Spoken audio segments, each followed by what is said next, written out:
Okay. We are live, aren't we? Yes. Okay, I have not had to hurriedly go live like that before, but as some of you may have noticed, I just had to recreate the entire stream. So, good job me, but there we go. We are live. We are live.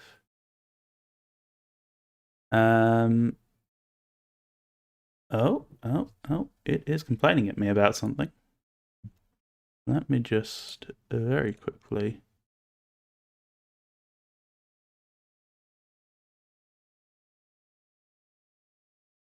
Up that.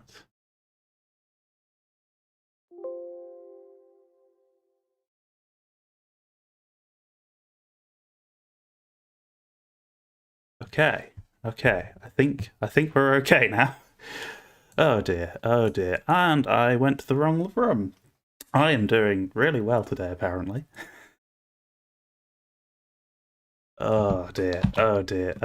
This is what happens if you don't prepare properly. And then make a mistake right as you're going live. But there we go. We are now, I think, okay. I'm doing fantastically today, evidently. Why is... Oh, there we go. There is the game. Oh dear. Oh well. We don't expect perfection, right? That's not what we're here for, right? Okay. So, do I just click start here? I assume so. It always perturbs me when you don't have a load game option. But, there we are. We're back. Back to where we were. Yeah, so for those who didn't watch the first part or can't remember, we have basically done technically 2 investigation rooms, I think. So we did one. We saw our girl meet an unfortunate end, and then we flash back to the start of the dating game, which I still can't believe quite they called it that, but okay. And now we just gone and done the library investigation room, escape room, whatever they call it for this one. And we've just come back and we've met back up with A. And E, who we are apparently now going to learn to talk to. So, yeah, so for those who don't remember, E is blind and deaf, so can't talk to people normally. So A has some method using, like, palm writing or something. He didn't really specify last time, so we're going to find out how they're doing that exactly. So, right. In the meantime, I believe A would like to communicate with Morty. However, due to her state, it is quite a one-sided conversation. As a result, I propose to her that I teach someone else how. Would you like to do it? Oh, sure. But aren't the gestures you both share kind of complicated? No, this wasn't the coward in me rearing its head again. I just didn't want to accidentally insult E by mistake or just fail to formulate basic sentences to begin with. In the face of my question, I simply guffawed. Who uses that word? Oh, A simply guffawed. As I think I mentioned last time very briefly, like, it's so weird reading, like, A and E as names like that. Like trying to... Because, like, you see something like that and you're like, oh, it must be I. Your brain reads I, and then you screw up. It's a bit odd, but there we go. Ah, that part's not on the menu, my boy. Why, it would take me weeks to even scratch the surface of such a complicated touch language. No, no, I have something much simpler. From his bag he produced a pen. This braille pen can condense the matter within the air into a solid form. It is a little like deposition, the process of turning something from a gaseous state to a solid... Where is this going? In reality, it is a little more like a miniature 3D printer. This one is for the letter A. They only work on perfectly uniform surfaces such as these. Produced a few thin strips of paper too, which I was made to take. Then he followed by taking out another 25 total pens, holding them within both his hands. That's high technology. Yes. Yes, it is. It also sounds... Why not have, like, fewer pens with, like, a switch on them? Or, like, a button to switch which letter it is? I'm assuming these things aren't real. But,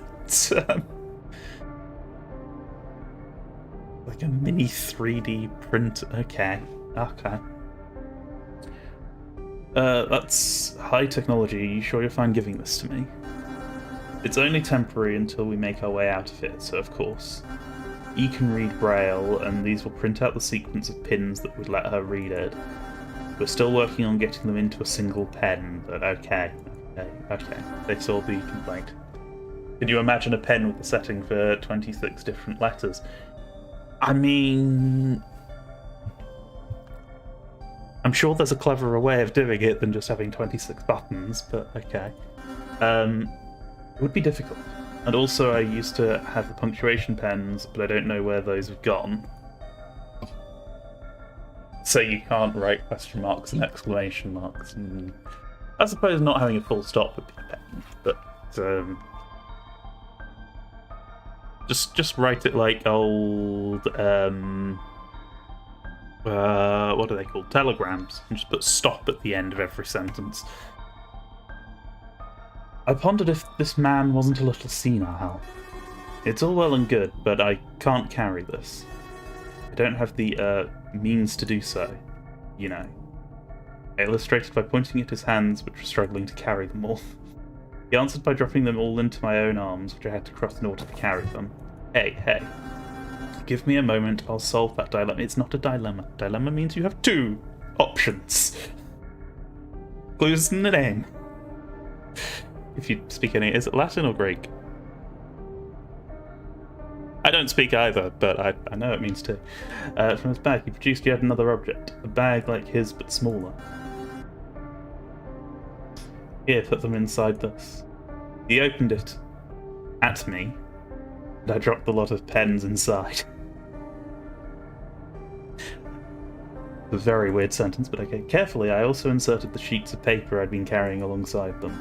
As an aside, paper is not perfectly flat.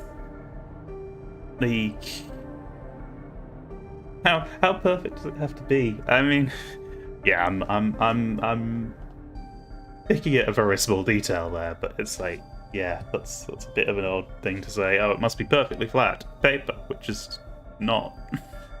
Usually has like, at the very least, like some unevenness. Bag will hopefully not be too cumbersome. Ah, it is nice to be lighted too. I have quite many a thing inside of mine. Okay, I get that this guy is meant to speak slightly funny in that sort of old style, but this is really weird. That reminds me, Smiley took all of our stuff, but they didn't take away your bag. It's been something I contemplated upon too. Perhaps Smiley wanted to make sure I could be as useful as I desire. Hey, you two. Come over here and check this out. Marco called from the consoles next to the door. He was examining them closely. We approached and he pointed with his thumb at the second one, which showed a bunch of asterisks. There are 4 keypads on the wall and we're 4 groups, so I thought maybe I'd enter the password we had at our station, and lo and behold, the console's broken now. Wait, did you break it? No, I just can't do anything else with it. I can't erase or enter anything. Ah, perhaps it has recognised your input. Have you tried putting it in the other consoles too? Yeah, I did. All of them allow me to erase or enter more stuff except for this one. It seems as it has recognised your input then. Let me try putting in the code we had for our station in the first one. As the old man was doing it, I observed carefully. Indeed, much like what happened to Marco, his console stopped responding once the code was in it. Perfect. Now, to wait for the other teams. We are making progress, my boys. Almost as if fate had been waiting for us to enter the codes, the train arrived. I turned around to look at the station, wondering who would be coming out next. The first one who left was Ray. As usual, his attitude was foul. Jasmine followed after. I waited for the twins to leave, but they didn't step outside, and the train drove off. Oh, you're all fine. I'm glad. We're still missing some people, huh? Twins went with you? Negative. They must be having some difficulties with their puzzle room. Ours wasn't too terrible, but we found some stuff. What kind of stuff? I wasn't the only one whose interest was piqued. The old man and Marco also listened. Jasmine motioned for Ray to join us as the angry man was already settling in by his lonesome again. You want me to show them that? Yes. I think it's fairly important. It's not like I really care to help anybody. On the other hand, the sooner we catch that fucker, the better it is, so whatever. Here. He took out a piece of paper from his pocket. It looked rather mistreated. The man's burly hands certainly didn't play nice with it as he unfolded it. Considering the fact none of our rooms contain anything like this, I was rather curious. This thing says, one of you isn't like the others. And then there's the stupid part full of grammar errors. None smile within my mask.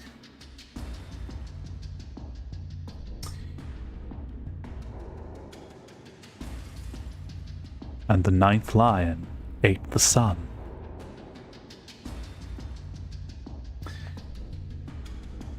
Okay.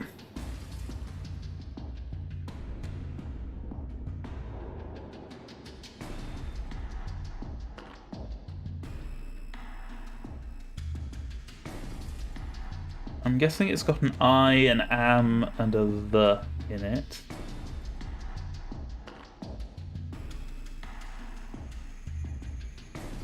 I am the one.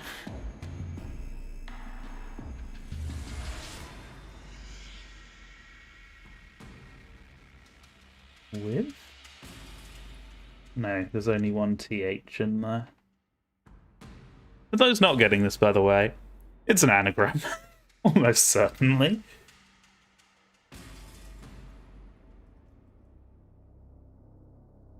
Other is... No, we don't have a Y, so it can't be that name. I think that had a Y in it. I don't want to say half the things I'm thinking in case it spoils Birth Me Code for people who haven't played it, but yeah. I don't know. I do not know. Oh well. Look how smile is spelt with 2 I's and within is spelt with an E at the end. Kind of stupid. That wasn't... One of you isn't like the others. Smiley can't even fucking write. What an idiot. I don't know. Isn't it suspicious how there are those additional letters? Suspicious like what? Wait. Suddenly the man had an idea. I could tell with the way his eyebrows were furrowing. It wasn't just anger. This was advanced anger. Advanced anger. Oh boy, okay. Oh, I fucking get it. I get it now, Smiley. Your little accomplice. Did you think I wouldn't notice? You didn't, in fact, notice. Shut up. Someone who isn't like the others, that's a traitor. Someone among us is in league with that Smiley. We've got I and E. Doesn't it mean it's I, E? As in me, E. The blind girl's in on it. Actually, I can corroborate the fact she has no involvement in this. Yeah, you can't know that. I bet she can hear and see us too. She's just playing us for fools. He walked towards her. Barring his path was A, who was adamant about her situation. No, she's also legitimately blind and deaf. This isn't going anywhere. Stop this madness at once. Step out of my way, old man. I don't know what voice I'm trying to do for him. He's getting very variable here. You're so easy to swat as a... You're as easy to swat as a fly. I can read. Yet, A did nothing of the sort.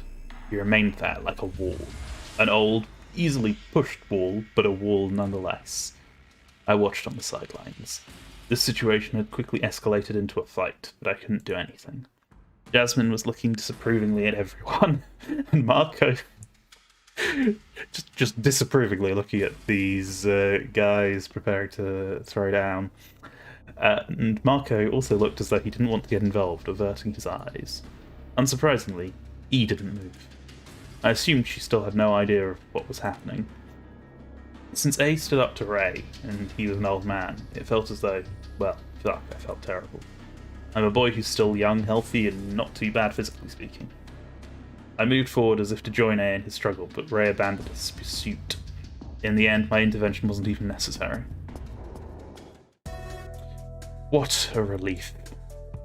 The reason why Ray abandoned his battle soon became apparent. The train had arrived at the station. Twins stepped outside. Perhaps the man hadn't wanted to cause violence in front of children, but that was more likely giving him too much credit. He was already drinking from his flask again, back to his isolation. That was probably alcohol. Did something happen? The first twin to disembark looked at us all in turns, having figured that an event or other had just taken place. We explained things to her, with the other joining her momentarily. Many dots. So many dots.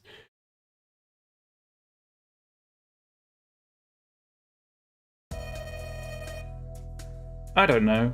We all seem to be stuck together. You sure that's what the note means?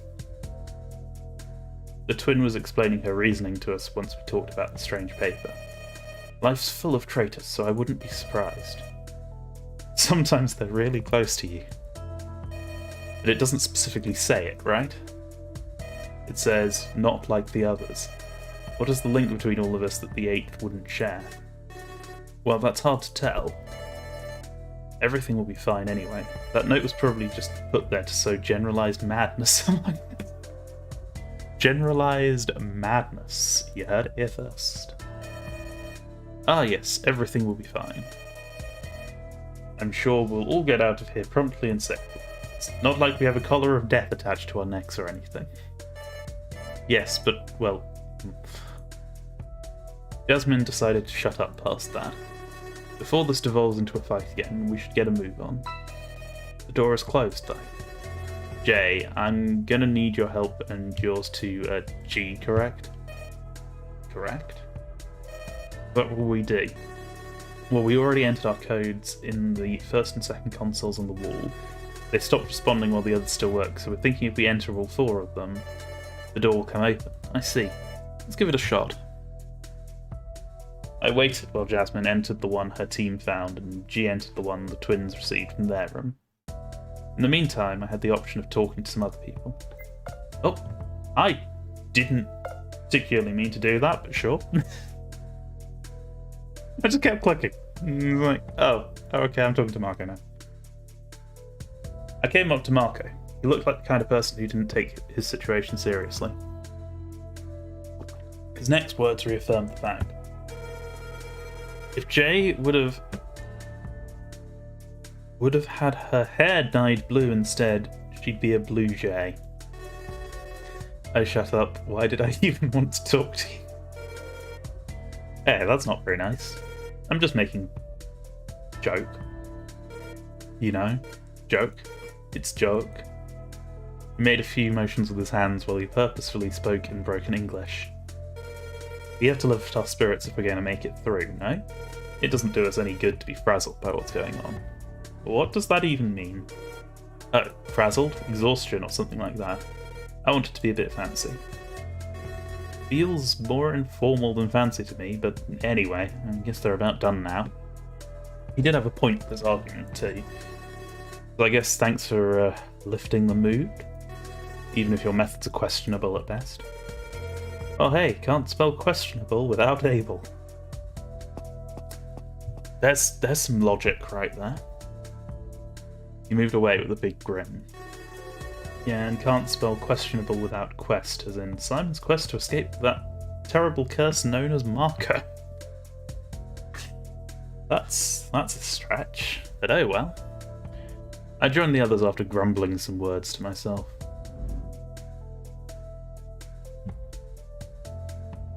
Together, we all stepped into the little lobby beyond the station. Stop pushing. There's hardly any space here for all of us. Stay calm, okay? If we fall down the stairs, it won't be funny either, so go through one by one and stop trying to go first. Do what I fucking want.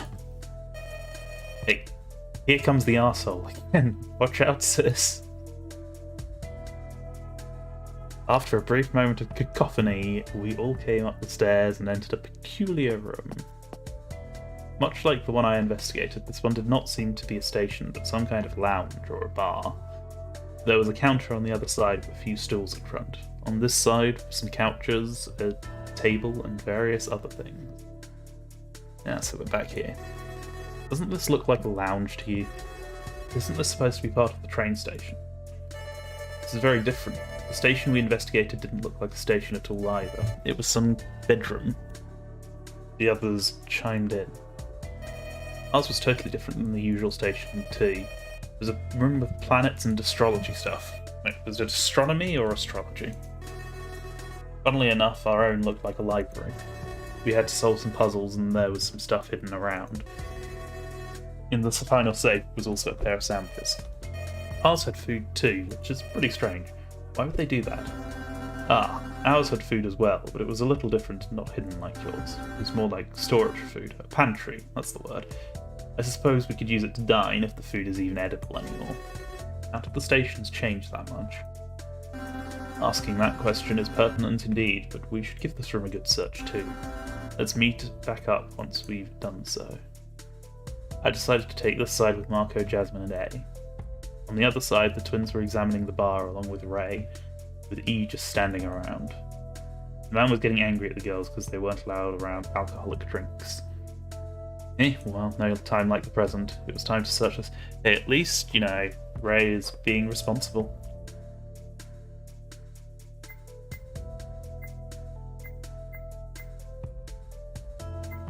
So let's search all the unimportant stuff first. I feel like I've done everything. I approached the side of the table. The gems embedded in its legs drew me in. I touched them, they felt real. This looks really rich. Did Smiley have all these antiques, or are they replicated objects? Because they look old doesn't mean they're old. I think they're not real antiques, and even if you touch the gems, they feel real. They're probably not actual rubies. Fun fact, one of my family knew a guy who went to prison for faking antiques by he and his father chopped furniture in order to make holes in them and pretend that it was woodworm damage. I don't know how you get away with that, but I suppose you could claim as well it's from one of the wars, which in the UK wouldn't really be very believable because the World Wars didn't quite reach us in that way, but I don't know. Somehow he got away with it for a while, and then he didn't.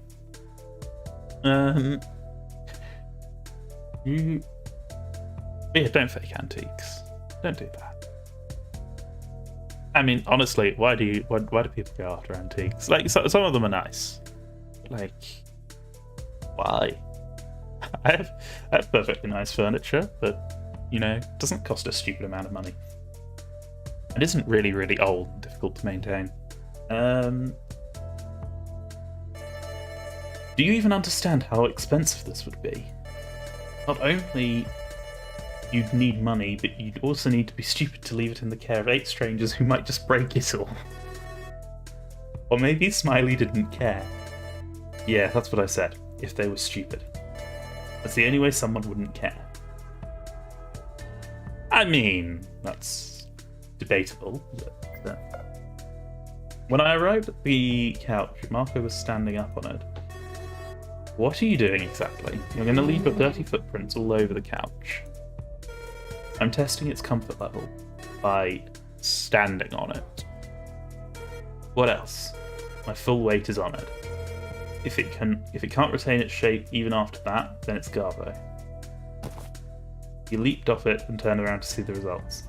The couch retained its shape regardless of Marco's weight, and it wasn't even marked by his shoes either. That's a good couch. Go figure, you'd be the one who's looking for a comfy couch. I assumed it wouldn't be a big deal if I went ahead and sat on this couch a little. Huh, Marco was right. This couch was really comfortable. It might have been comfortable enough to take a nap on it, which was extremely rare for me to consider. If you sleep there, I can't guarantee your safety, eh? The others may choose to leave you behind if you do so. That's all I need to say. He was right. I stood back up and chose to forget about the couch entirely. Is that foreshadowing if we've already seen it happening in the future? Because I don't know. What the hell is this thing? The strange machine was too high for me to reach it. It felt oddly out of place amongst the rest of this somewhat rich-looking assortment of furniture. It seems like a time travel device. I thought you were going to say something sensible there. Don't be silly, young man. Time travel doesn't exist. Or does it? I mean, I don't know. Does it exist in this universe? We'll find out. Maybe not yet, but one day. Probably not. The intricacies are, as far as I'm aware, a little too steep for us to access it. To begin with, time travel would require the involvement of a gravitational force. Hey. All we need is a microwave and a phone. That's all I'm saying. What are you two talking about? Oh, A was being a little senile, don't mind him. I am not senile. I gotta give you props. It seems like it's actually an air conditioning device. Really? No time travel here. A threw his hands in the air while moving away, exasperated while murmuring "young ones these days" or something like that. I tried turning it on, but I didn't know what to press. Jasmine was taller, so she helped me flick some switches. The machine didn't turn on, though. Looks like it's not working. Maybe it's not powered on. Is it even plugged in? It sounds to me that AC needs some DC to work. Hello, M-Spirit. Please leave this body immediately. I heard my Nicky name. Did I miss something? I dismissively waved at him to dodge his next jokes by moving on from the air conditioner. This is empty. It looks like it has water, but it's empty because those damn plastic containers play tricks on your eyes. So no use getting so angry over it. I could have gone for a drink, but I guess it'll have to wait. I have a better chance with the bar on the other side. Once A moved away following his advice, Marco leaned towards me a bit. Yeah, the bar's nice, but I don't trust drinks. Water? That's fine. But drinks? What if I drank something with even a tint of coconut in it? I'd die. Right, your allergies. But then again, who knows? Maybe I'm being too paranoid about that kind of thing.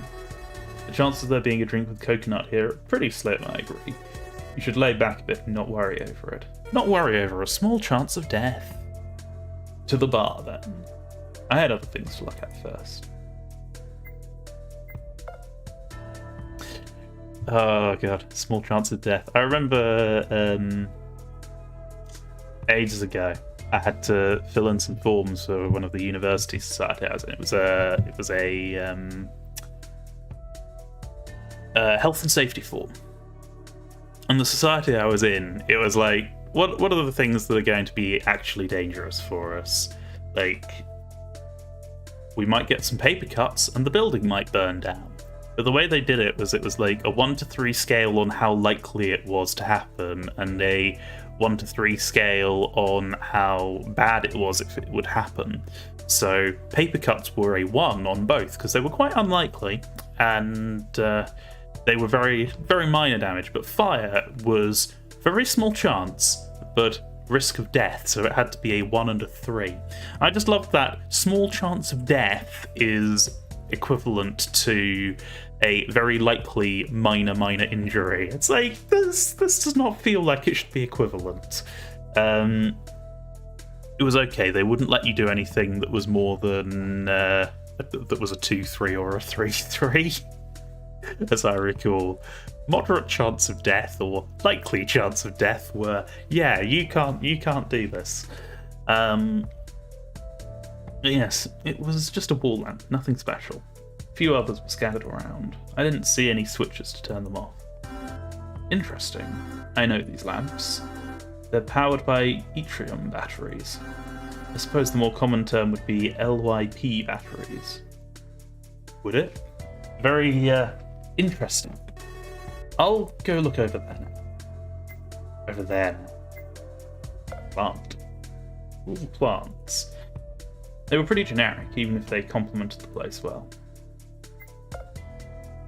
I felt a sense of dread when I looked at the portrait. It was foreboding in a way. I couldn't describe it. Deja vu? What are you talking about? Oh, I had deja vu while looking at this portrait. What do you feel when you look at it? You know, for a place supposed to be for comfort, it's kind of giving me the creeps. It's just a lounging area. There's no reason to be afraid. The twin had crossed over to our side momentarily. Yeah, but that framed sentence here is chilly and it really feels out of place and foreboding. S is right, it's totally off. They're just words anyway. Are you really going to turn tail at that? Words can't hurt you. Yeah, sure. No, it's just, I don't know. Words can hurt. You'll understand when you're older. I am older. I'm older than I was 10 seconds ago, in fact. That's technically correct. The best kind of correct. But I had other things to look at, so I left them alone. I was about to leave the room when A held my shoulder to stop me. Wait, young man. Before we go, we might be better off discussing our findings and strategize accordingly for our next move. Did we find anything special or something? Not much, I'm afraid. It doesn't seem as though this room even has a way out like the stations we explored. Maybe this is set up here, so we have to come back here every time. Do you think so? I thought this place was a little homely. We should consider this our base of operations whenever we've solved an escape room. That seems like a good idea. Let's make our way back here to report our findings every time we get out of the station, then. Ray grumbled something. He didn't seem in agreement, but instead of replying to their words, he simply drank from his flask once again. That reminded me. There was a bar counter here. I'm awfully thirsty. Let's go for a drink. Just what I was thinking. Nothing in here has a price tag, so I guess it's free. Are you two willing to get drunk now? That's so irresponsible. I can't believe you're both like that. We should just rest before heading out. We need all our focus. Hey, not really getting drunk, just, having a sip. Just a sip. Do not worry, Jay. I will make sure any drink I prepare will not be cause for concern. And who named you the resident barkeep? Oh ho ho. But young man, I happen to be a bit of a barrister. Barista, even. Not barrister. Those are two very different jobs. I have prepared drinks before. Mixtures of all kinds, even. I know my way around these products. Well, that's probably the most help we can get in making good drinks around here, other than I glanced over at Ray. He didn't catch me since he was already sitting in a stool taking sips from his flask. Was that thing bottomless or something? Someone who drinks doesn't necessarily do a good job at mixing those drinks. I understand your reticence, but as soon as you have a taste of the drinks I'll make, I'm sure you'll be fine with it. Everyone split up from their respective groups and sat somewhere. Jasmine and G took place on the couches, while E remained on the sidelines. A stepped behind... Oh god, this is so confusing. A stepped behind the counter while Marco, H, and I went to the H and I. Yeah. Oh god, these nicknames are just... It's trying to think which one's which, especially when you've got the twins both having one-letter nicknames. Hard one on the rocks, my good sir. Oh ho ho, like I said, no alcohol here. Otherwise I wouldn't be able to have this little lady here too. I want to take a look at what you're doing there. She leaned her head over the counter, frowning as she watched what he was doing. After a moment, she sat back down, looking slightly dazed. Hey, you guys know about the explosion? Which one? The one from 2 years ago in Beirut? No, the one from like a month ago or so. It happened in New York, I think.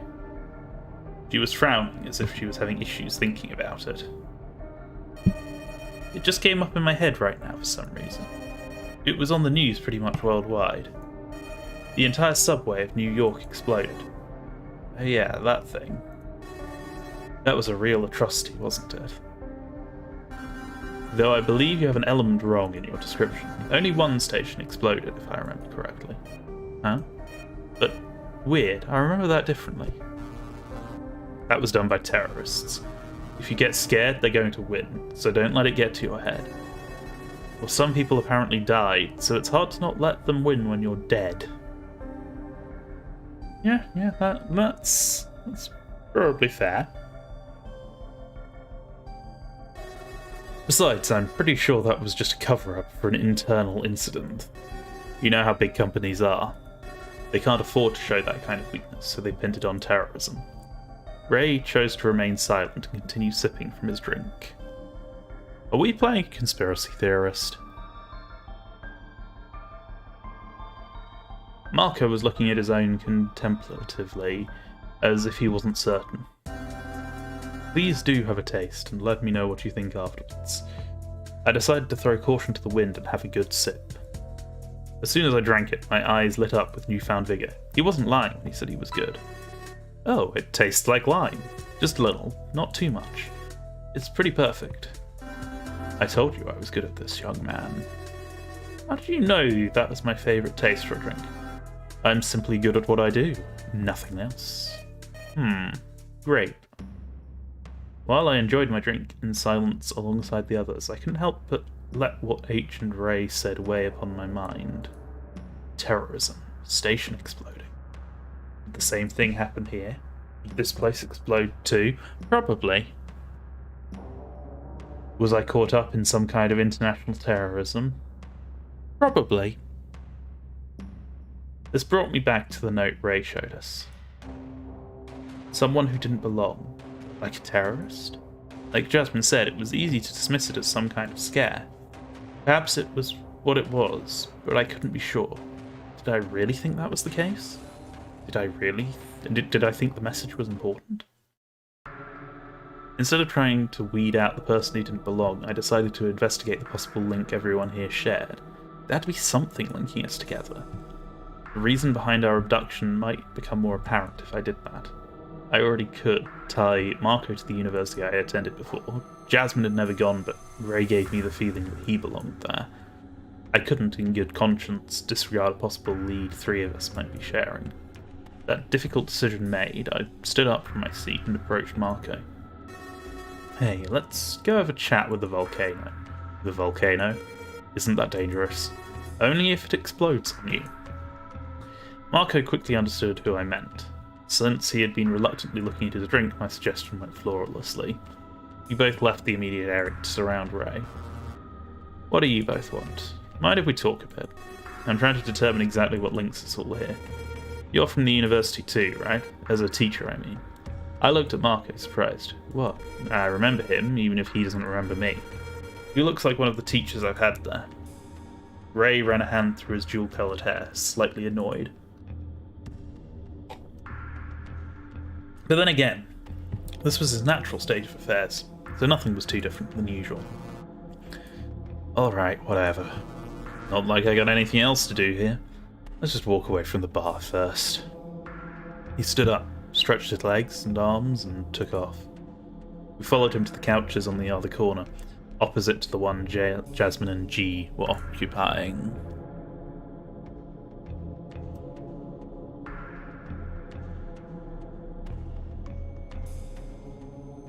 Yeah, sorry, just checking something. Oh, never mind. So what do you want to know? If I'm from the university too? Actually, it's about...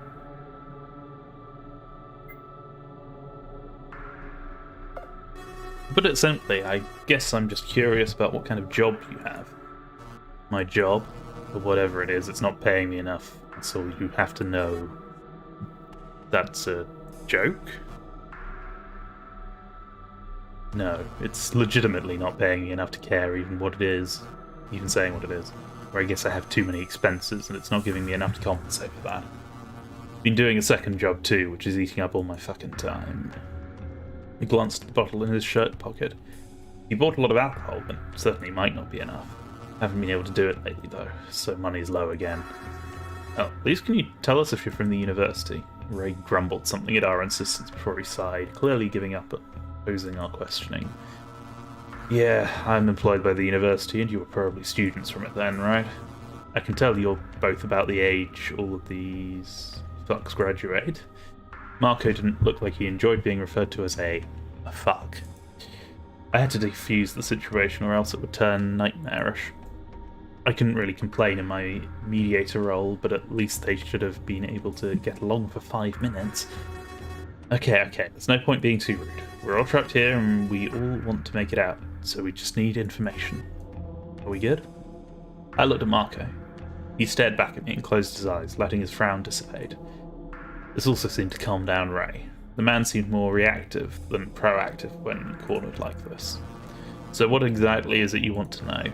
Why I'm here? I don't have a damn clue myself. I'm stuck in here with a bunch of Zoomers and a boomer. I might be from the same university as you both, but I've never seen those schmucks over there. Granddad isn't from the university, or if he is, then I have no idea what he'd do there. A director or something? The girl with disabilities, well, it sucks for her, but she wouldn't be admitted. We don't have classes for blind and deaf people. That's if she's even both of those, which I don't believe in. Teens? They're teens. They don't belong in the university. They probably just graduated high school or something, having fun with their boyfriends and doing fuck all because they're too insecure about their futures. Ray took a sip from his drink, exhaling and calming down again after definitely getting worked up. Something in what he was saying was touching him personally. As for the pinkette, I don't think I've seen her before. No. I think I have. I narrowed my eyes. What would he and Jasmine have in common? Wasn't at the university before you jumped to conclusions. It was elsewhere. I can't remember exactly. There was a waiting room. I didn't recall before because my memories of that are a little muddy. A waiting room for something. A hospital? Maybe it was just someone else. Whatever, that's all I know. Make of it what you want. I don't think it's going to lead it to anything.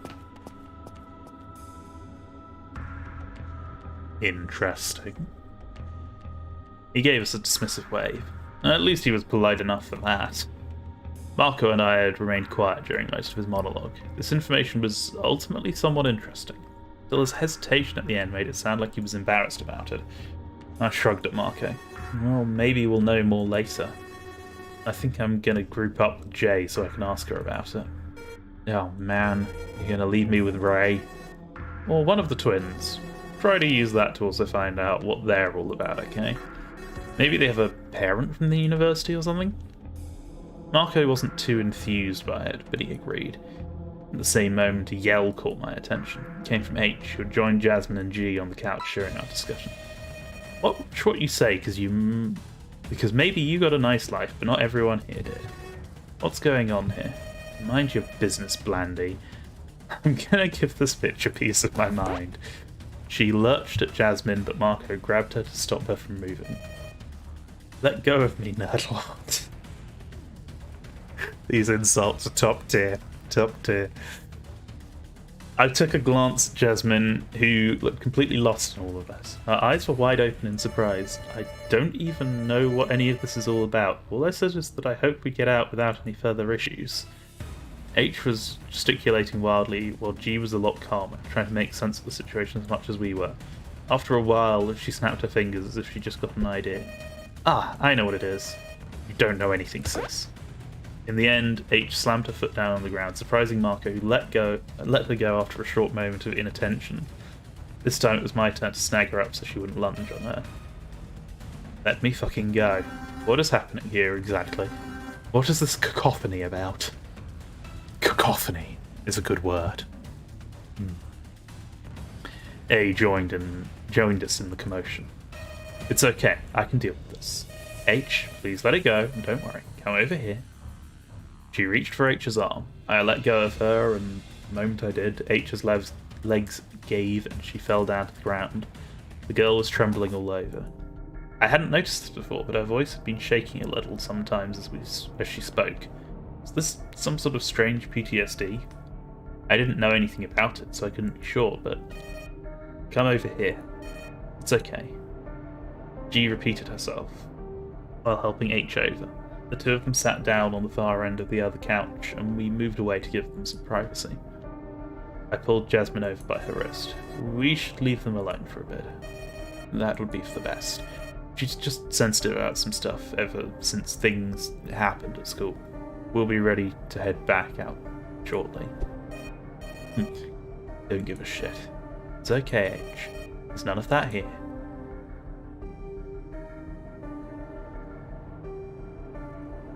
Stuff happening at school, eh? We moved even further away until we could barely hear what they said anymore. Jasmine was looking at me, following absent-mindedly, as if she wasn't all there either. What did you even say to her? Like I said, something about getting out? I don't know. You must be whack in the head. I scratched the side of my cheek a little, playing with my sideburn. What a trait to differentiate the twins. After a while, we were all ready to go. The twin calmed down. But they keep referring to her as the twin when you know which one it is. It's really weird. Oh dear. Sound going a bit much there. Okay. Jasmine was back on her feet, and the drinks were sadly left alone on the counter. That thought made me truly feel sad, but I couldn't take those on a date. I had to go with Jasmine so I could inquire about the event she might have shared with Ray. So how are the teams going to work? I'm going with Jasmine this time, if I can shotgun that. I'll take the punk. He pointed at Marco. Strange, I thought he might propose my idea, but perhaps he didn't want to team up with Jasmine again. But to go to the length where he'd willingly pick Marco. Wow, dude, wow. Perhaps something I'd said shook him up to his core. What? Stop looking at me like that. It'll be fine since you want to go with your girlfriend over there. She's not... Never mind. Jasmine giggled at his ascertainment of the situation. Apparently, he found that line very funny. Great. My chances with her were probably at around 0. That's okay, I guess. He didn't look enthused about it. Teams ultimately weren't very different than at the first round's groups. Nothing was in place to force us to mix up, so the twins went together again. Do we have our teams? If that is the case, let us go at once. Obviously A would go with E, other than me, since other than me, he was the only one who could communicate with her. I could have simply handed the bag to someone else though. But I did want to investigate her situation again later. For now we all walked down the stairs in pairs. Maybe it was just my imagination, but I noticed Jasmine had a bit more pep in her step than earlier. Was she just happy to finally group up with me? Maybe I had more of a chance than I imagined before. More than 0. Yes. I too was happy because that was the only person I really figured I could go on a real date with. He was nice, but also difficult to deal with. Marco and the other guys were out of the question since I didn't swing that way. And the twins, that's illegal. Hey, they might be 18. I don't know how old they're supposed to be. I can't remember. Never in a million years.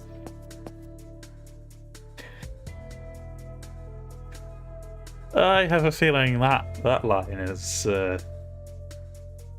maybe going to be interesting down the line. I don't know. I shook my head to clear up my thoughts. Once again, they were obfuscated by the name of the stupid game. The dating game was named this way because we went in pairs. I understood that, but why that name in the first place? It was embarrassing. It was almost as embarrassing as admitting to Jasmine all that I thought of her. I glanced at her again. Come to think of it, she was a little different now, beyond her peppier step. She's a pretty nice person, but in here, she took the lead a lot, and she was unafraid of confrontation. Those were traits that she did show before, but not to this extent. Either she changed during these years, or Jasmine being away from me stopped me from extending my cowardice to her. The train arrived in the middle of my daydream, and we all stepped in for a destination unknown. The train closed its doors, and finally, it took off. This time we were heading in the direction we hadn't explored earlier. Very little words were exchanged. Very few words were exchanged comparative to our earlier escapade. I think this needs another proofread, honestly. Like, there's been a number of times when I'm reading it and I'm like quite a lot of it's like not completely like nonsensical or anything like that. But like that last line, like, okay, the very little, very few, but like that's slightly nitpicky, but like that's like saying very small words were exchanged comparatively to our compared comparative, maybe like I'm a bit nitpicky at times about grammar and stuff, but like it's at the point where it's like I feel like it's not just me being picky. It does feel like it needs another proofread, but oh well. I zoned out after a bit. Apparently, while I did so, the twins left at the first stop we had. I forced myself to wake up from that moment after a while.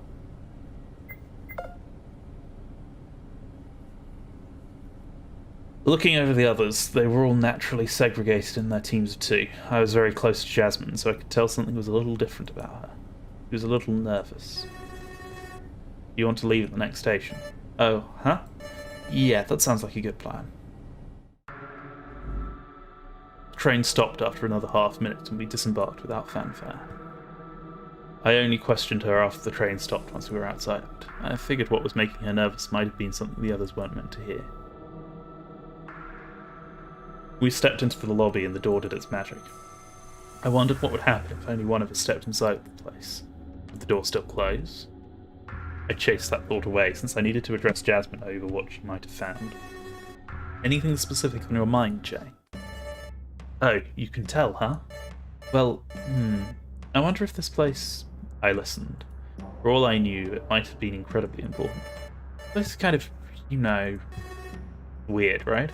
Did you figure out? I was thinking, well, I was hoping that there were bathrooms. I looked at her somewhat surprised. All of this for bathrooms. So, I haven't seen any, I don't think. Maybe if you look around here? She went up the stairs at my suggestion. I followed after her, but I was much slower. There wasn't the same kind of desire welling up in me. I was also still in shock from the sudden shift. I really thought she figured something out, but this is a laboratory. She stated the obvious once we entered the main room of the station. A lot of stuff was scattered around, stuff that I wasn't too familiar with. Dissection tables, pots containing stuff in formaldehyde, complex computers, even a microwave oven was here. All stuff that I wasn't too familiar with. Except for the microwave oven. Jasmine didn't look disgusted by any of the formaldehyde, but I couldn't stare at them any longer than a few seconds, and only if necessary. I really hope there are bathrooms here too. I felt my stomach turn a bit at the contents of those pots. There are some doors on the sides of the place. One of them looks like it won't give even if you ram a car into it, huh? Look at how solid it is. What does the other one lead to? I think that's the exit hallway. That means the bathrooms are outside. She left the room to wander the hallway outside, giving me a head start on the search. I wasn't too happy about that, since she left me alone with all those disgusting things in the jars here. I chose not to look at those things until she came back.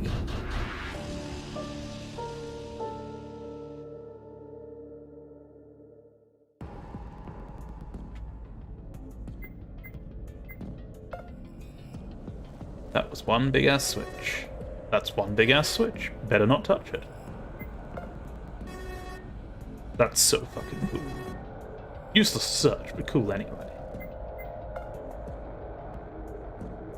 When I looked in there, I saw another room.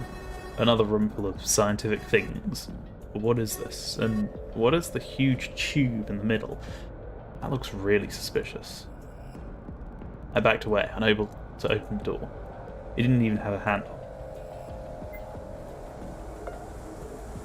So much stuff on there.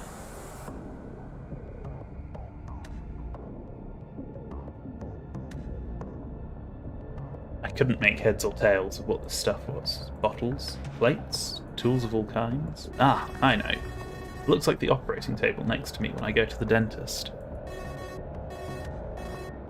There's the drill, the pincers, the hammer, and the anvil, you know, to break your teeth apart. Then they forge you a new set of heavy metal teeth. Sharp as a shark's teeth.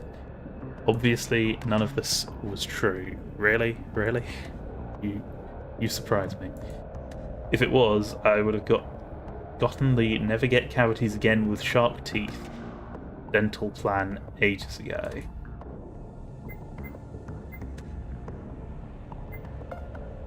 I tried to turn on the computer, but nothing was working. No button did the trick. Well, there were many ways to turn on something. The only way that was available to me was the use of the power button. Maybe if I had been more suave, well, I could always give it a shot. What's a beautiful piece of electronics like you doing in a place like this? I spoke directly at the computer screen. Obviously nothing happened. Really? It was a bad pickup line anyway. So, come here often? Even worse. I was thankful Jasmine hadn't been here to witness this stupidity. No wonder the computer refused to talk to me. These things were big machines. Kind of like servers or something? Data storage, maybe? Better not mess with it. I took a glance into the microscope, but what I saw was so disgusting I almost threw up my lunch right then and there. Horrible, horrible vision. That's right. There was absolutely nothing under examination. It made me sick. Sick, I tell you. What a waste of lab equipment. Got unused for who knows how long. Terrible. And I realised it was because I didn't put anything there to examine under it. I looked around and spied a few of them close by. Sliding in one of the little examination thingamajigs, I renewed my attempt. Looks like 2 circles. One's very dark blue and the other's very dark purple. They're almost the same colour. I wonder if culprit would want me to find the difference between these 2 pictures.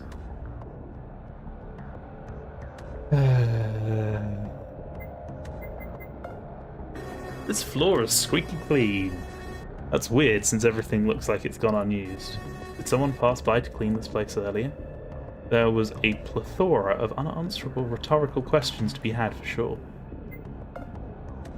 That's the door Jasmine took when she went to find the bathrooms earlier. Suffice to say, it led to a hallway and, you guessed it, the bathrooms. When I opened the door, it squeaked a little. The door hinge needed a good dose of oil to be serviceable again. Come to think of it, door hinge, door hinge. Why was door hinge the only rhyme the word orange? And was that true, or was that some kind of urban legend? It's not true, there's other words. Gorange is a surname, for example. That's the one I remember from QI. Lozenge, just about, if you're not too picky.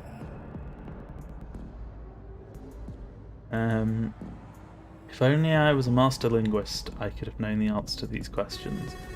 Why be a master linguist when you can be a cunning linguist? Oh, that's a good one. I get it. Hey Jay, I called her. She came by momentarily. Her trip to the bathroom was over. I was just thinking about oranges and... Oranges? Did you find weird food in here too? No, it's about... Oh, so the colour then. No, it's about the door hinge and the cunning linguist. Crap, I told this whole thing out of order. Jasmine was nothing but confused at my words. The cunning linguist. Who's that? How did someone make it here while we were up together? Was it the ninth person or something? Where are they? Never mind. It was just a dumb thing. Nothing to do with an actual person. Despite my failure in delivery, Jasmine was back and would now search this place alongside me. Oh god, I've got more things to look at. When I looked in here, I saw another room. Jay, look at this. It's weird, isn't it? And the door doesn't even have a handle either. Can't open it. I can't see with your head in the way. What's weird? There's another room that looks like this one a little. It has a big tube in the middle. When they say tube... I mean, there are some tubes, definitely. Let me see. I walked back and let Jasmine see. I noticed her brows furrow from the side. It's very strange. You say we can't open this door at all? And there's no handle. It clearly opens from this side too. It's just not accessible for some reason. What do you think it is? Maybe it's like a bunker? You know, the door looks solid enough for that. But why would someone want to make a bunker in a science lab above a metro? If I had the answer to these questions, I think I wouldn't be here still. She made a good point. I backed off from the door entirely, following the exchange. It still nagged at me, though. I didn't know what its purpose was, or what was behind it. Behind the door, or, Look at all this stuff. Jay, what do you think all of this is for? These? These are cooking utensils. Huh? How do you... Do you want me to bake a cake? I didn't answer for several moments, too horrified to put my wits together. I think I'm good.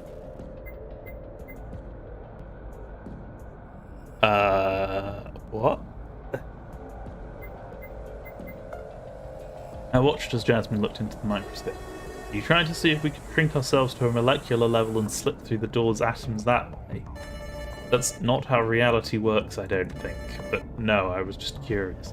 I don't think. Yeah, And? Feeling less curious now? Yeah. There were two tests, two circles of the same colour. Where did I get the word test from? There were two circles of the same colour, but no other discernible qualities. I guess I'm better off looking at some other stuff. How strange. Hey, what's the etymology of the word formaldehyde anyway? I'm not really a master linguist, so I wouldn't be able to say. That was my chance to save my earlier pun. I cleared my throat and ran a hand through my hair, looking confident about this one. Perhaps you aren't a master linguist, but I may be of service as a cunning one. Oh.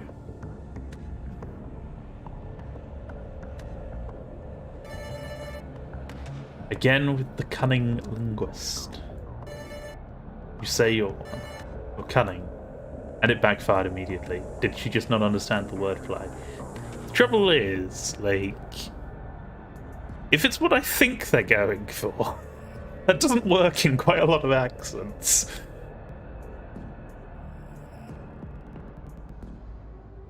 Or was she making fun of me? My hand dropped back down to my side and I admitted defeat. One of these days, Jasmine. This thing won't turn on. It's not plugged in. I cursed. How could I have fallen for the stupidest mistake? I leaned down under the desk and looked at the plug. Just as Jasmine said, it wasn't plugged in. You see an outlet anywhere? One over here, she called from the corner. I had to twist my arm a bit to throw the plug that way, but Jasmine managed to catch it. She went to insert it swiftly, but I caught her arm before she pushed it in. You're way too eager to put that thing in, Joe. Oh, hush, it'll be fine. It's okay, even if it goes all the way in one go, right? I don't think so. Such a thing requires finesse. You have to tease it a little. It can't go in dry like that. It ought to hurt. You'll have to make it wet at first.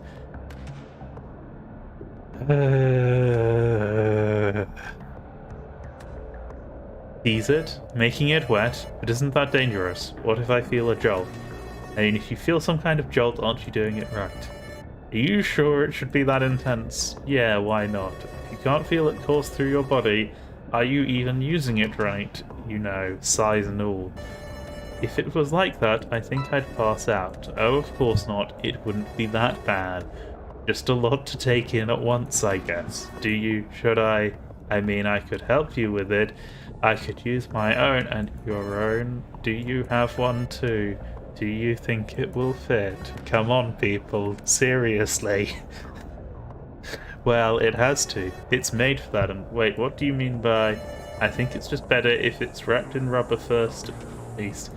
That should prevent all the issues now. I mean, that can be one way, though I'd say if you did that, then you'd feel it less. But isn't that the point? Oh, of course not. The whole point is for it to feel good. S, are you some kind of masochist? Huh? To say it would feel good, are you that kind of person? Because I don't think... Oh no, I'm not a masochist. Okay, guys, there's telling a joke based on misunderstanding wordplay, and then there's making it go on for about 2 minutes. Like... Okay, good. Then you have no issue with me putting it in. You're putting it in. Yes, I'll just put it in. It doesn't need that much preparation, trust me. But wouldn't that hurt? I mean, for me.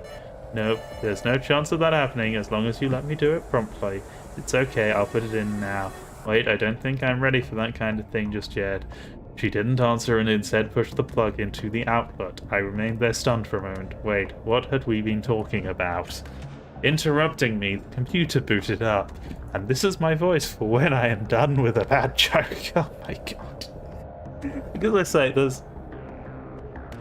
there's doing that for like 3 lines, and then there's doing that for like, I don't know how long that was. While I remained there stunned, Jasmine rose up and took another look at the screen. It's locked with a password. Did you find any of that? No, I didn't. I slowly rose back up to my feet. A password. That was what we needed to find now. But what about the earlier topic? I had to talk to her about it. Jay, yes. Never mind. I was far too embarrassed to bring it back up. Oh dear. So what did you find so far? Oh, I looked into some drawers over here. They contained knives of all kinds. It's kind of dangerous, so I closed them back. Think... the drawers. Okay. I was like, closed the knives? Think we could do something to lock them up better? If they didn't have locks, I'm not sure what else we could do. Maybe we could put something in front or just remove the knives. Nah, I don't think we need to do that. After all, we'll probably be the only ones who will explore this place. Nobody will take one or anything. Foreshadowing. Despite my words, she didn't look convinced. Oh well, it wasn't going to mess with the place. I wasn't going to mess with the place just for that. What if we had a need for those knives later too? We couldn't just get rid of them.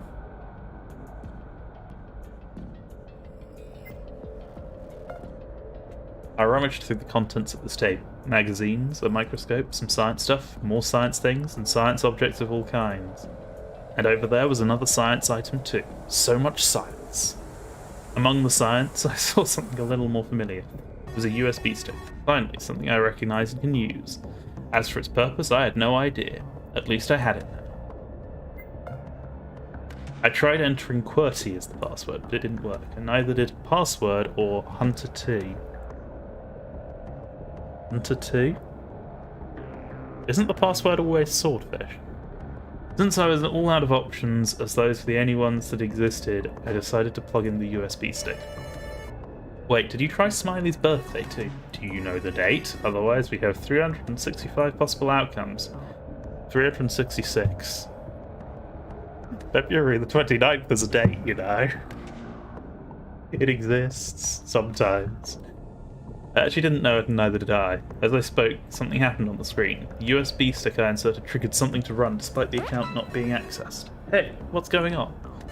Looks like it's cracking the password on its own. What did you do? I just put this thing in the PC and it started doing it on its own. Really weird, if you ask me. Is Smiley playing a practical joke on us? Why would he give us a crack for his own password? Maybe the goal is just not to see us fail. It's really odd though, I agree. 2 minutes passed. The password was still not found. 5 minutes.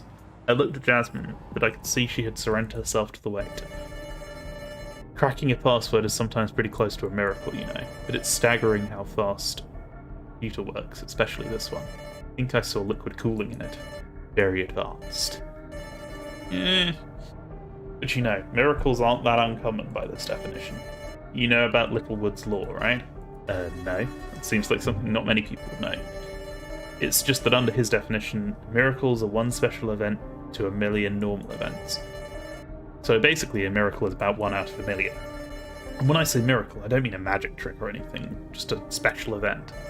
The thing is, if a miracle is an event that happens that rarely, you'd think you wouldn't personally see one during your entire lifetime. However, what if we weren't just one person? I don't understand. What do you mean by not just one person? If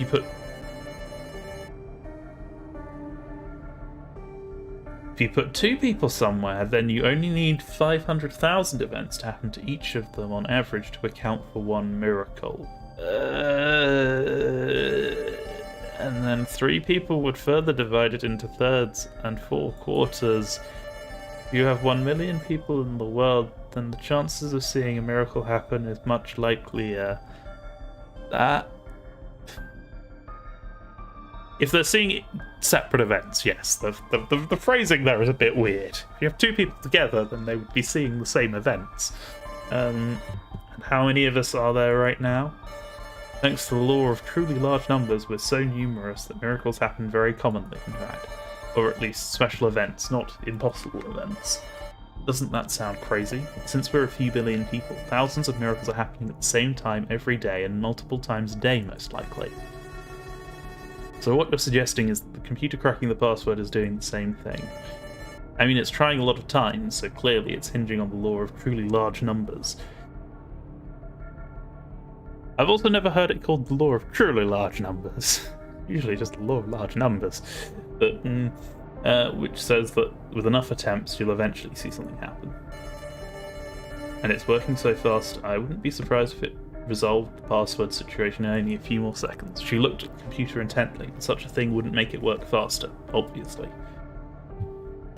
Well, all I'm trying to say to pass the time is that the more attempts you have at making something work, then the likelier that thing is going to work. Unless you try over and over doing the same thing and never changing anything, because that's just insanity. Yeah, I know that definition. And just at that moment, the computer finished its solving. Huh. I didn't actually think it would do it that quickly. I'm not going to complain, though. I gazed at the screen, and upon it was the sequence to enter for the doors outside, most likely. It read 2022220427. 2022 27th of April. Why would you put 2022 and then I don't know. It looked like a date, but it also had other numbers on it. Well, that's a long code. Do you think it's that easy? Did it really give us the solution already? It feels like we're being set up. We were set up. Yeah, we were here maybe 15 minutes or something. Is that really all we have to do? We both stood up in the main room and went down each side to try the code into the door. It worked. The door opened with a sliding noise. Assuming Jasmine entered it correctly on the other side, we could now use both sides of the station again. Since I had the side that went back to the lounge, I patiently waited for Jasmine to join me again. What about that solid door in the lab? You know, the one with the circular window? I went to it just now and pushed with all my strength, but nothing. Couldn't open it. It looked like it was fully welded in place. Maybe we have to come back later. Jasmine shrugged and we waited for the train to arrive. This room had been strange. I had something I wanted to talk to Jasmine about, but before I could say anything, the train arrived. It stopped at our station, seconds after our arrival. And that's remarkably fast. It's almost like it had been waiting for us to come by so it could try to jump scare us. You've told me before, trains didn't wait for us, and now you keep saying that. My perspective on trains has vastly changed since Jay. You should keep your mind open. There is no gain in having narrow-minded cultural assumptions about our train friends. Okay. What are you talking about? It's simple. Trains are people like you and I. That construct, the elegancy of the train's shape, the materials used within its construction, all of this couldn't have been engineered by anyone other than the world itself. In short, the trains have feelings too. Machines are alive. To assume otherwise is, well, preposterous. Let's not be racist about trains, okay? It's just a train. Yes, listen to her. Listen to her. It is just a train. Let's go inside before it drives off. She pulled me before I could place any other word. Place any other word? I admitted defeat and stepped in. Doors closed behind us as a voice called out to us. It was an old voice. Prochaine station. Sécurité. No, not that voice. Another voice had been drowned out. There you are. It seems we have taken the same train after all. I was taken aback by a sudden appearance. What were the chances we would take the same train again? E was along with him, though she was sitting on a chair further in the compartment. Do not worry, I am simply perceptive. It was not so difficult to make it back out relatively quickly, even with a partner such as E who doesn't have a full skill set. A few seconds later, the train stopped at the station which housed the twins. Neither of them was waiting for the train, so it didn't take long for its doors to open. And then come closed again. Finally, it took off once more. In the small amount of time we had before we made our way back to the lounge, I could probably talk with somebody. Just one person, though. Well, I guess we're going Waifu route, so, We both went to a location a little further away to discuss what we found. At Jasmine's insistence, we also lowered our voices. She didn't want A to know what we saw. What do you think is behind that door? I know there's some weird tube in the middle. It looks like it's full of liquid too, but I couldn't see very well from the angle. Maybe they're trying to revive the dinosaurs? You know, roar and stuff? She huffed indignantly.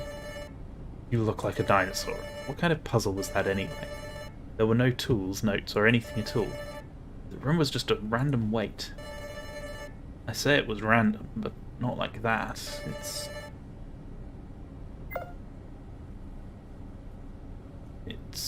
not like it was truly random. It was clearly set up. She sounded almost disappointed that the puzzle was lame, but I knew what she meant. Why even make a room like that accessible if there was nothing to do? Was it just to see the locked door? Companions, please pay attention to the train. We're arriving shortly. He was right. As he called out for us, we both abandoned our topic. The train stopped at the station within the next half-minute. After you, then. The old man went to fetch E while I left the train with Jasmine. Are you sure we need all this secrecy?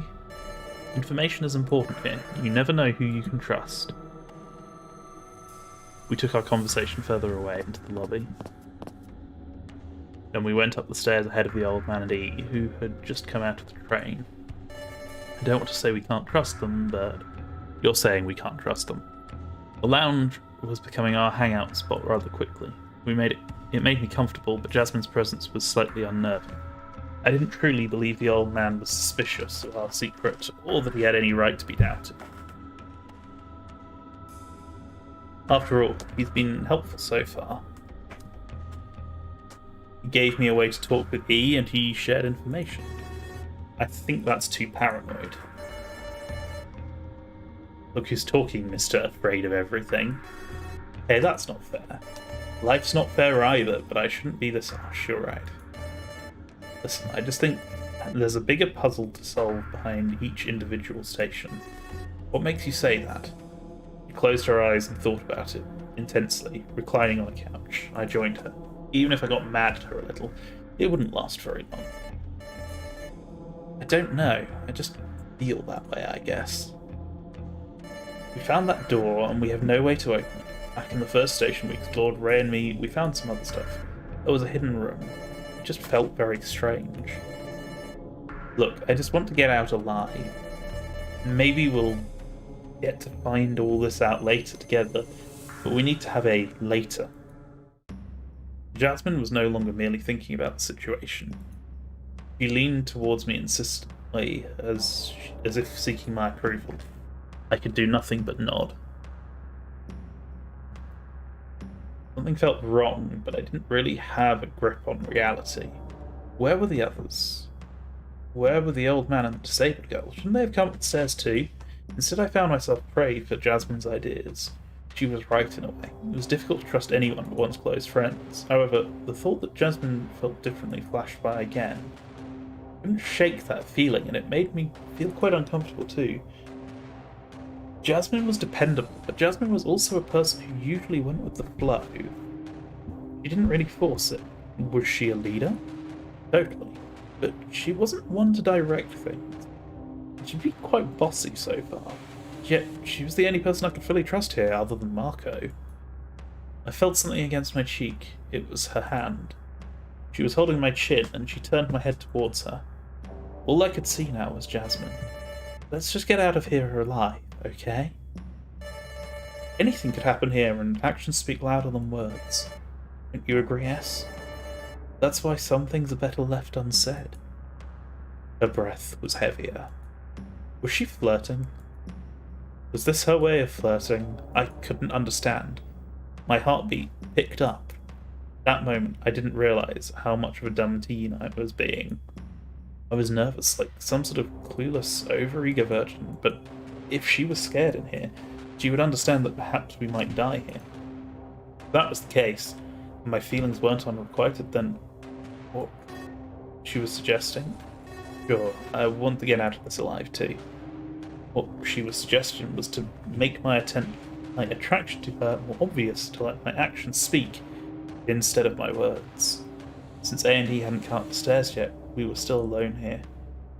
For all that we knew, this game would kill me, so there was no other option. I had to do something and let her know that maybe she felt the same way. At the moment in which our heads were close to each other, and as the moment in which our heads close to each other stretched further and further, I started thinking about the train again. We'd been taking it before. Marco, Jasmine, and I were on our way home. That was a strong memory. It was all the stronger now. Why was I thinking about the stupid train again? I had to think about Jasmine. Maybe I could do it. Maybe I could tell her. But I didn't have the time. As quickly as the situation had turned into something out of a bad romance movie, it was cut like a knife through butter. Dazed, I pulled away, almost embarrassed, sitting back on the couch. In the room, two figures had walked in. They were A and E. I still find the combination of A and E accident and emergency. Yeah, that's a good choice for names. Following after them, two more came in, Ray and Marco. They were both fine. My joker of a friend looked at me strangely, and I realised it was still somewhat awkward. I was still somewhat awkwardly sitting down. Thanks, Jasmine. All of you are back. I'm so glad you're fine. Yeah, we're back. No sign of the... I misread that last word. Blonde Furies, not furries. There are, as far as we're aware, no furries here. I had to calm down a little. Ray's tone made me feel in danger, even if there was no danger at all. Why did I feel so tense? Was it because of Jasmine's actions? I stood up to prepare for a stroll. I needed to clear my head, and the best way was to stretch my legs. I'm just going to have a little look around for a bit. You don't mind, right? No, that's fine. Go for it. She gave me a complicit smile, as if she was aware of the effect she had on me. Meanwhile, Marco dropped himself onto the couch, taking my previous spot. He could enjoy the heat I left behind if he wanted, sure. Ray sat on the one opposite to it, apparently glad he finally got a comfortable seat since he'd only had a stool before. I don't know which station they'd explored, but it didn't look like he'd been comfortable there either. I left the lounge. Thought perhaps I could use this time to take train and revisit some old stations we previously saw. Cutting my thoughts short, the old man joined me in the lobby. Ah, yes. My legs could use a stroll as well. Shall we go? Do you want to head to a station or something? I squinted a little, incapable of hiding my suspicion. This was very ill-timed. I did want to be alone doing this so no one else would think I was exploring a new station. Why was A here? Was he hiding something too? This was a little dangerous all of a sudden. Perhaps Jasmine was right. Or maybe Jasmine's paranoia was spreading to me. Usually I was the scaredy cat, not Jasmine. This thought pattern should have been what I came up with, not something she suggested. I sighed to myself. The moment one started doubting everything, they wouldn't be able to trust anything. The old man arched a brow, unable to read my mind. Well, did I go with him or stay here? The choice was between going alone with him or staying where everyone else was.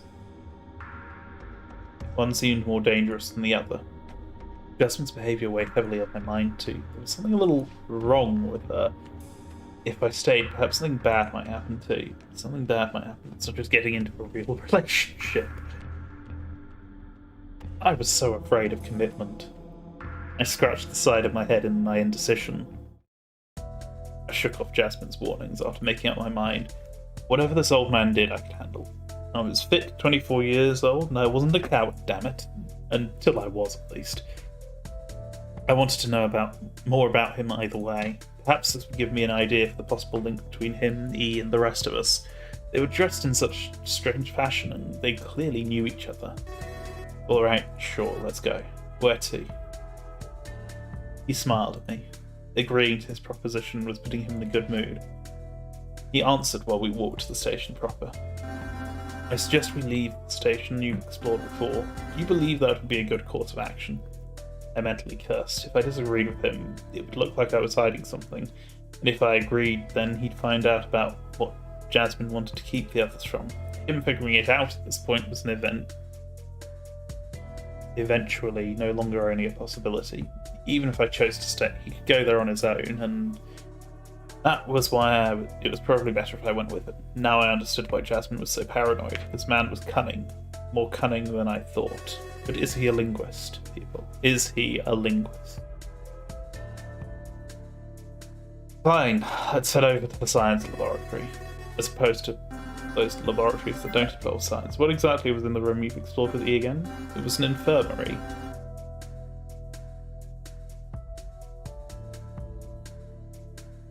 Oh, okay, yes, they did say we thought that they'd done that before.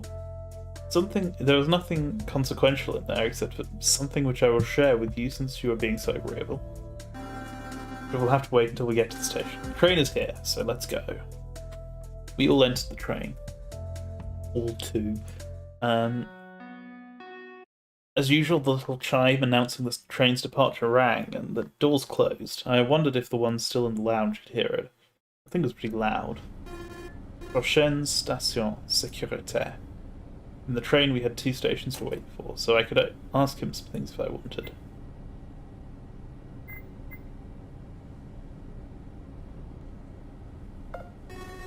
Are you and E related somehow? A was searching for his words. That was somewhat rare of an occurrence for him. I suppose you could say we are merely acquaintances. Circumstantial acquaintances at that. We didn't really choose to know each other. The simplest way to explain it would be I work for the company that has produced the headset and the mask she wears. The two of those objects are very complex. That same company has made the pens you have in your possession too. My department specialises in reproduction, recreation, printing, or many kinds of printing. That is why those pens are the way they are. I unfortunately am not allowed to divulge what the purpose of the headset is. Trade secrets. Oops. He put a finger in front of his lips as if calling for silence. No, I can't just roll back. I see. The train came to a stop at a station. This wasn't our stop, but we were getting there soon.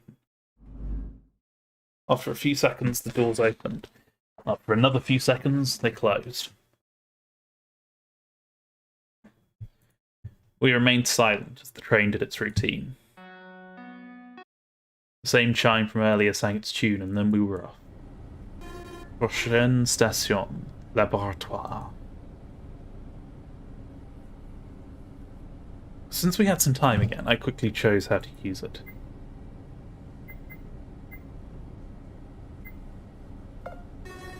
Out of everyone here, you're the eldest. That is correct. It is a fact that is both a gift and a curse. I have the experience of life, but so little time to do anything with it. Time is our biggest enemy in the grand scheme of things, no? It is limited, yet never stops.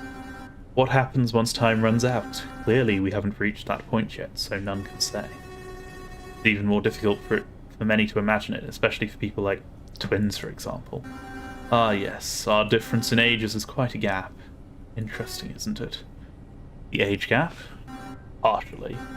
What's most interesting is the fact all eight of us is composed... I know what they mean, but all eight of us is composed of so many different age groups. Teenagers, young adults, a slightly older adult, a middle-aged man, and myself. I didn't know who the slightly older adult was supposed to be. Order of elimination, it wasn't the twins Ray or A. That meant slightly older admin would be Jasmine, Marco, E, or myself. I knew for the fact I was the same age as Jasmine and Marco. That left E. This old man knew her, I was sure of it. I mean, yeah, we know that. We literally just asked him about that, in fact. Finally, the train slowed down and we came upon the station we'd been waiting for. Let's get a move on. It would be silly to make this walk any longer than necessary. After all, we do have to go back as well, wouldn't you agree? I agreed, yet it remained uncertain of this man's motive. I remained uncertain of this man's motives. We both left the train, and just as quickly we went for the lobby. The old man was leading the chase. He was moving rather rapidly, disregarding my pace. They just rhyme. It felt as though he'd grown impatient. His manners were less polite than before. It felt strange how he'd changed so much so quickly. We have things to discuss. I figure I may trust you with this kind of thing, but first I must swiftly investigate this place to be certain of my hunch. Once we were in the laboratory, he quickly examined the room. First of all, I will share with you that I work for a very rich company as a researcher. I could say that company has a goal to better humanity as a whole. However, I will be straight with you. The company I am part of is doing some illegal activities. That's surprising. Shouldn't you want to hide this stuff? He didn't stop moving as he spoke. He shook his head. Of course not, because my role isn't to participate in these experiments, but to, as they say, take out the trash. You can think of me as some kind of internal secret police. There are some branches in this organization that are less reliable. Problematic, to put it simply, if they came to light. This is a rather unique location. He monitored it. Monitored? I can read. He motioned at the entire room, but he didn't mean this room. Clearly, this old man meant that the entire refurbishing of the metro was a part of what he was investigating. When I say unique, I don't truly mean it, because we had another one very similar to this one somewhere else. He opened some drawers, looking at their contents. I looked over his shoulder and I noticed that there was a knife rack. One of the knives was missing.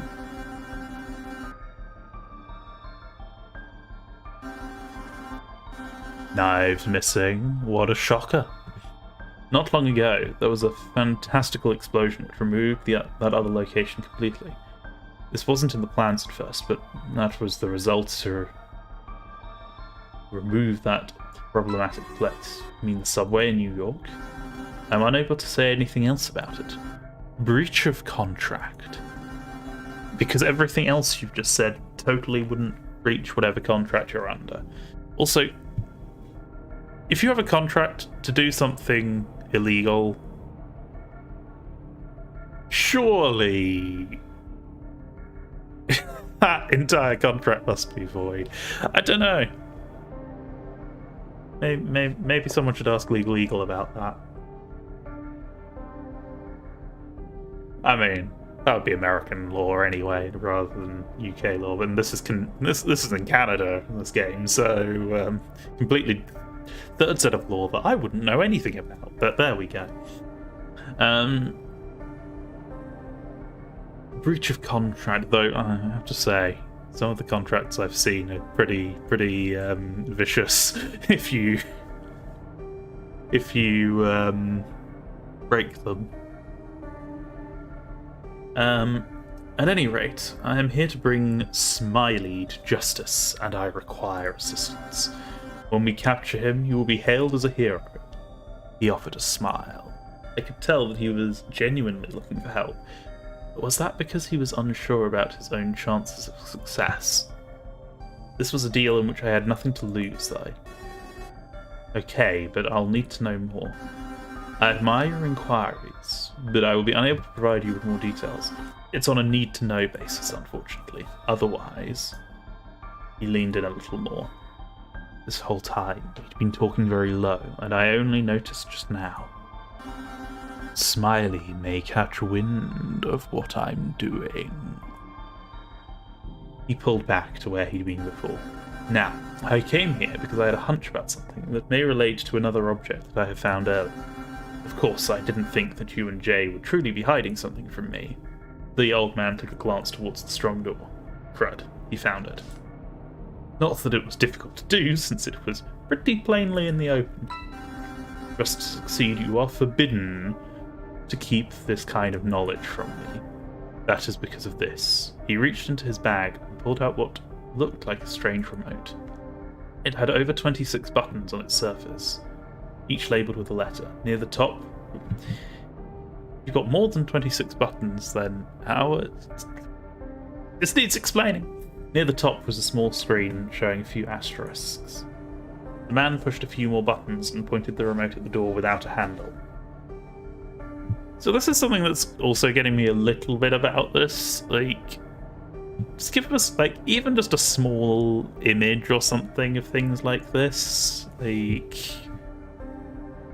I'm not sure what this thing is supposed to actually look like. It's really weird. The man pushed a few more buttons and pointed the remote at the door without a handle.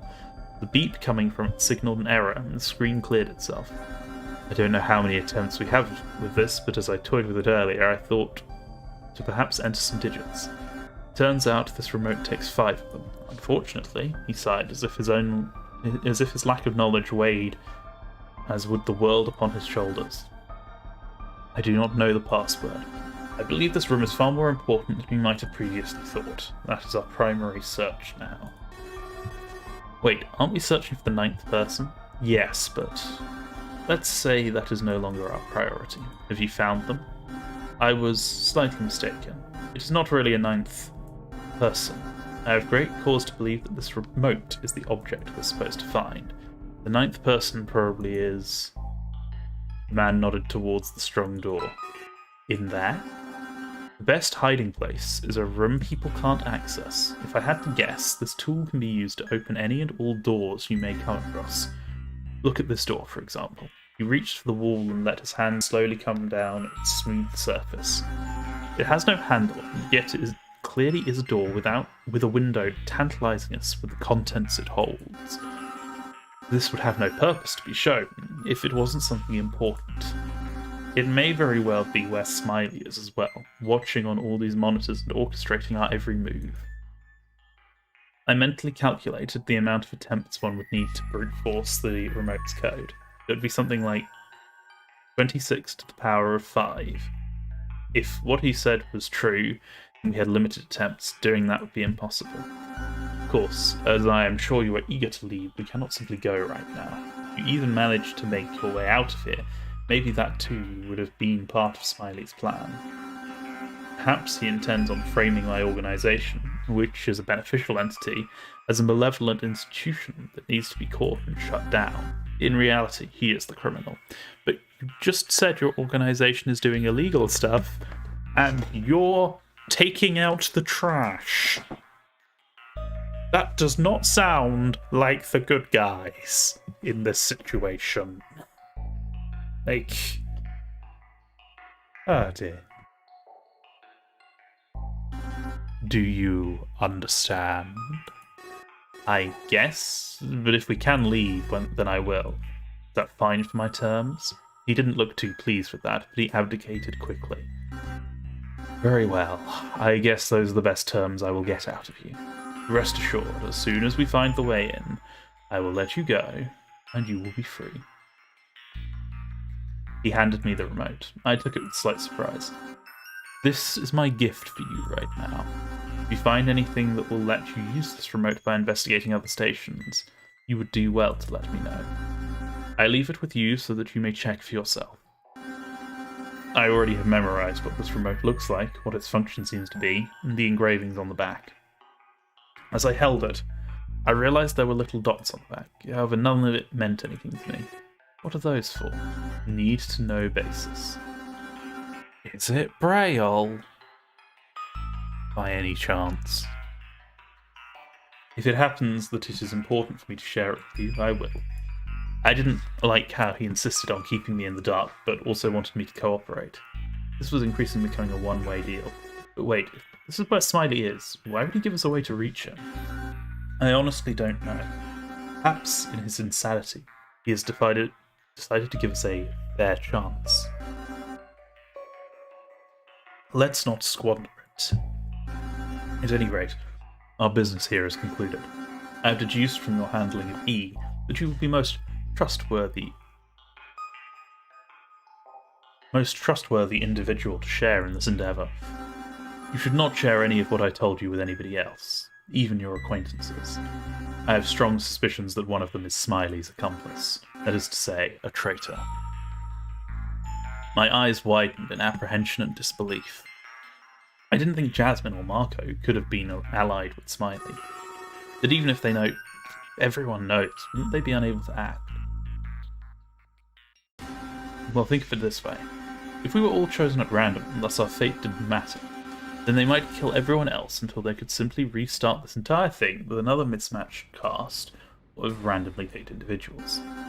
And if the one I suspect of being the accomplice is Smiley himself, then I have no doubt he wouldn't even think twice before killing you, your friends, and everyone else. He put some emphasis on the mention of my friends, but he did have a point. Before you go, do you doubt anybody in particular? I've thought about the only people I really knew much about, Jasmine and Marco. I knew Marco. He did study in fields of science, so he wouldn't be incapable of setting this whole thing up. But I just couldn't see him in that role. He was a buffoon. Perhaps he was a smart buffoon, but a buffoon nonetheless. Jasmine had changed since I'd last seen her before all this. Perhaps she might have been the accomplice? However, that was only a random guess, and I didn't want this man to suspect Jasmine. After all, there was an equal chance it could have been Ray. He had the physique to play the role of Smiley. He was incapable, angry, and always took sips. Gotta get some sip. For all I knew, that could be an act. E was disabled and the twins were young. The chances they were involved with this were remarkably slim.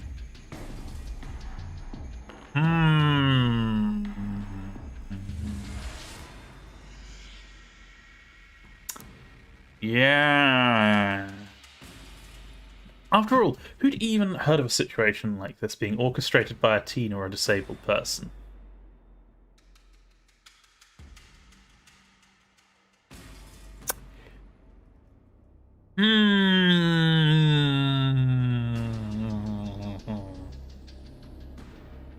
Are their motives complex?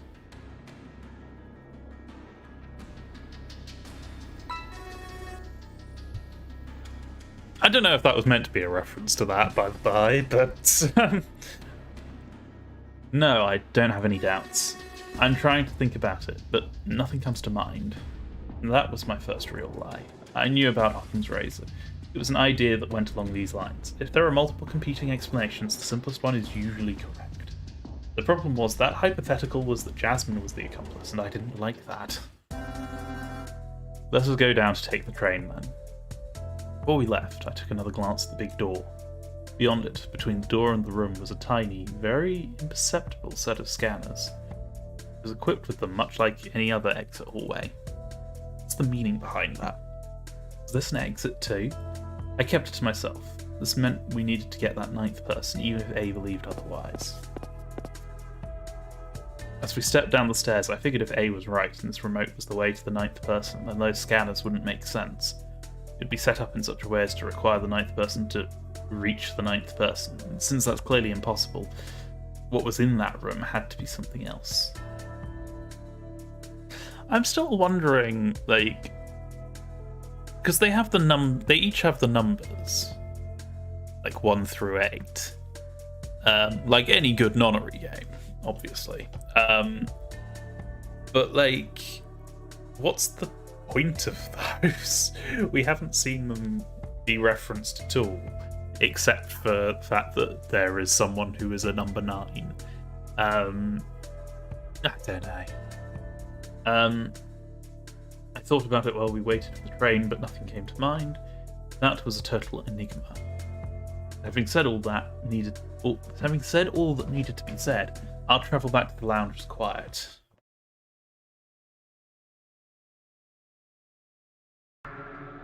We came back to the lounge, where everyone else was waiting. Jasmine greeted us first. You were gone for quite a while. Many of us wondered if we should just go ahead and keep exploring, since it looked as if you'd gone to do that. I didn't mind being chided by Jasmine this time, but it was still slightly embarrassing. Despite that, I remembered what A had told me. We shouldn't share our information. We took a long stroll. What can I say? How about we take a small pause and then head out afterwards? Sounds good by me. Okay, that's fine, but not too long. There's little to do here anymore, and unlike you two, we've been holed up here the whole time. This was just my investigation, disguised as an offer to take a bit of a longer break. I needed to keep watch for anything that could point me in the direction of the accomplice, if they even existed. I wanted to find Smiley, just like A, but it was still difficult to trust the old man. For one, he didn't trust me with his name, despite knowing mine, did he?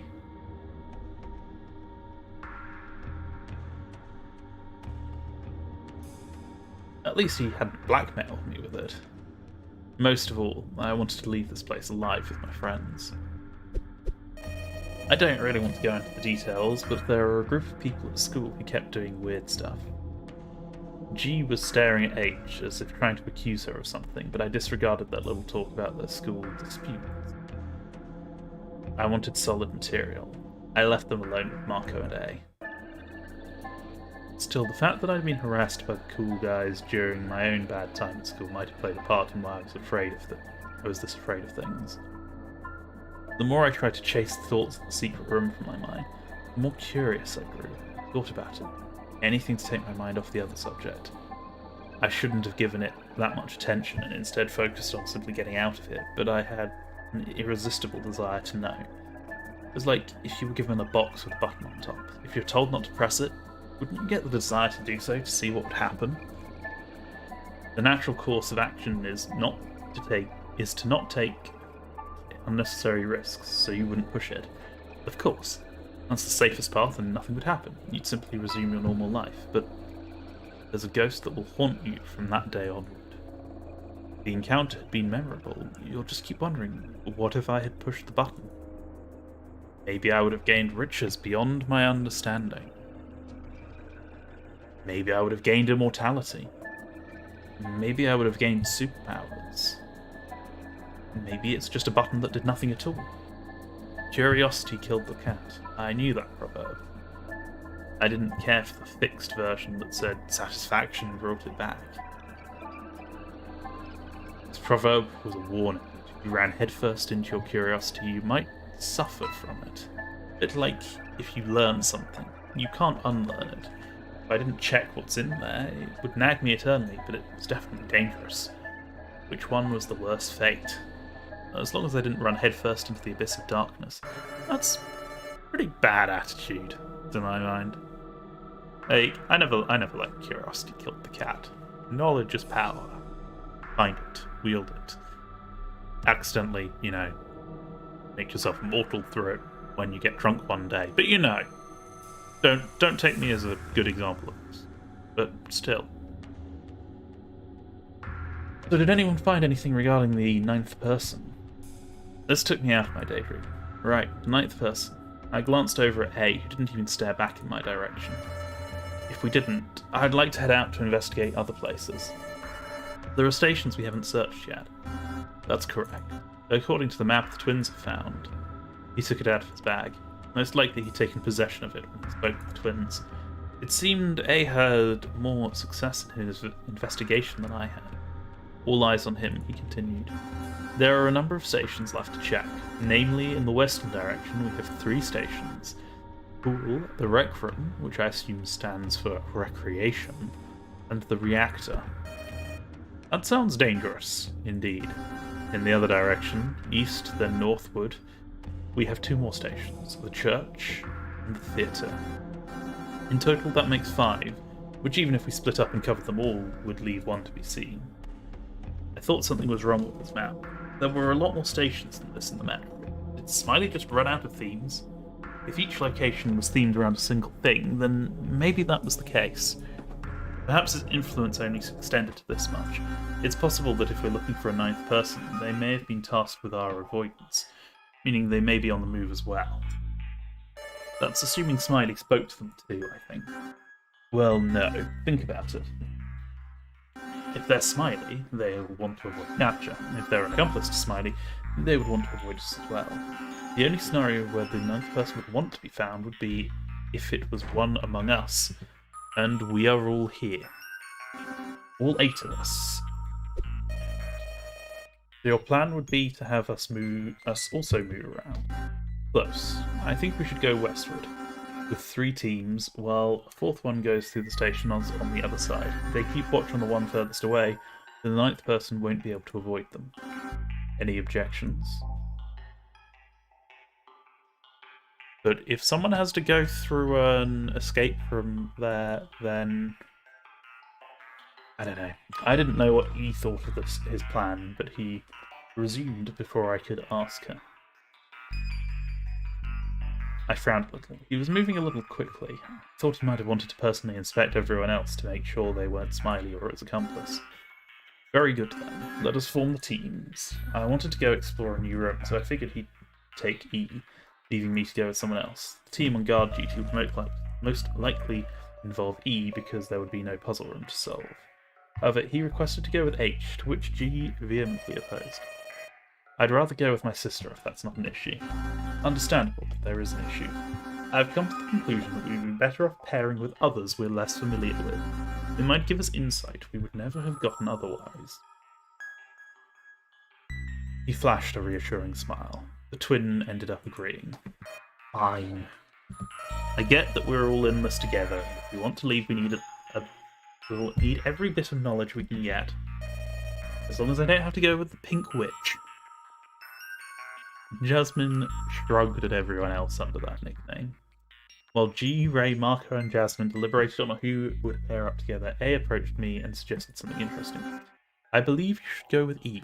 I know you may want to explore another station, but please keep an eye on her and go through the ones we've already explored. She wouldn't be very helpful in a puzzle room, and that way you can make sure nobody forgot to find something either voluntarily or not. By the time I nodded, the deliberations coming from the other 4 were over. So I'll go with J then. I got something to ask her. That's a point, we never did talk to her about Ray. Nothing big, but it might as well be then. Trying to find out what links us all here too. Something like that. Now shut up. A bit of heat rushed to my head as I was getting angry. Partially it was also envy. I did want to go with Jasmine, but I understood the weight of what I knew. I'm okay with it. And that way G can go with M. The 2 others looked at each other. Marco looked extremely awkward, despite his usual, most likely fake confidence. He was really bad at meeting new people, especially if they weren't in his age range. Then it's settled. Let us make way for the train, although I suppose our 4th group might want to go the other way, yes? Why is that? S and E have been elected for guard duty while we explore those 3 stations. I clenched my teeth. That's what you decided, you duplicitous old man. Ah, duplicitous. An excellent word. Ah well, in the end, I wasn't too angry, but I understood him a little better. You really liked spinning words in his favour. So long as you don't stick to the train for too long, or else it will take you somewhere you can't come back from. Once our 3 teams are done, we'll go back and fetch you. Yeah, hopefully that's fine. Let's go already. The earlier we go, the earlier we're out. All of them left after brief farewells, leaving the 2 of us alone. In a way, I wasn't too mad about going with E, though wording it that way was embarrassing on some level. I explained the situation to her since A neglected doing it. It took many papers, and it was long and laborious. In the middle of it, I heard the train come and go downstairs. Finally, I finished telling her everything. As I'd heard no train pass by, the ninth person wouldn't be getting by us yet. Still, I remembered what A had told me. The ninth person may very well be stationary too. I didn't truly believe they were mobile, so I was probably going to explore a station regardless. Let us go now.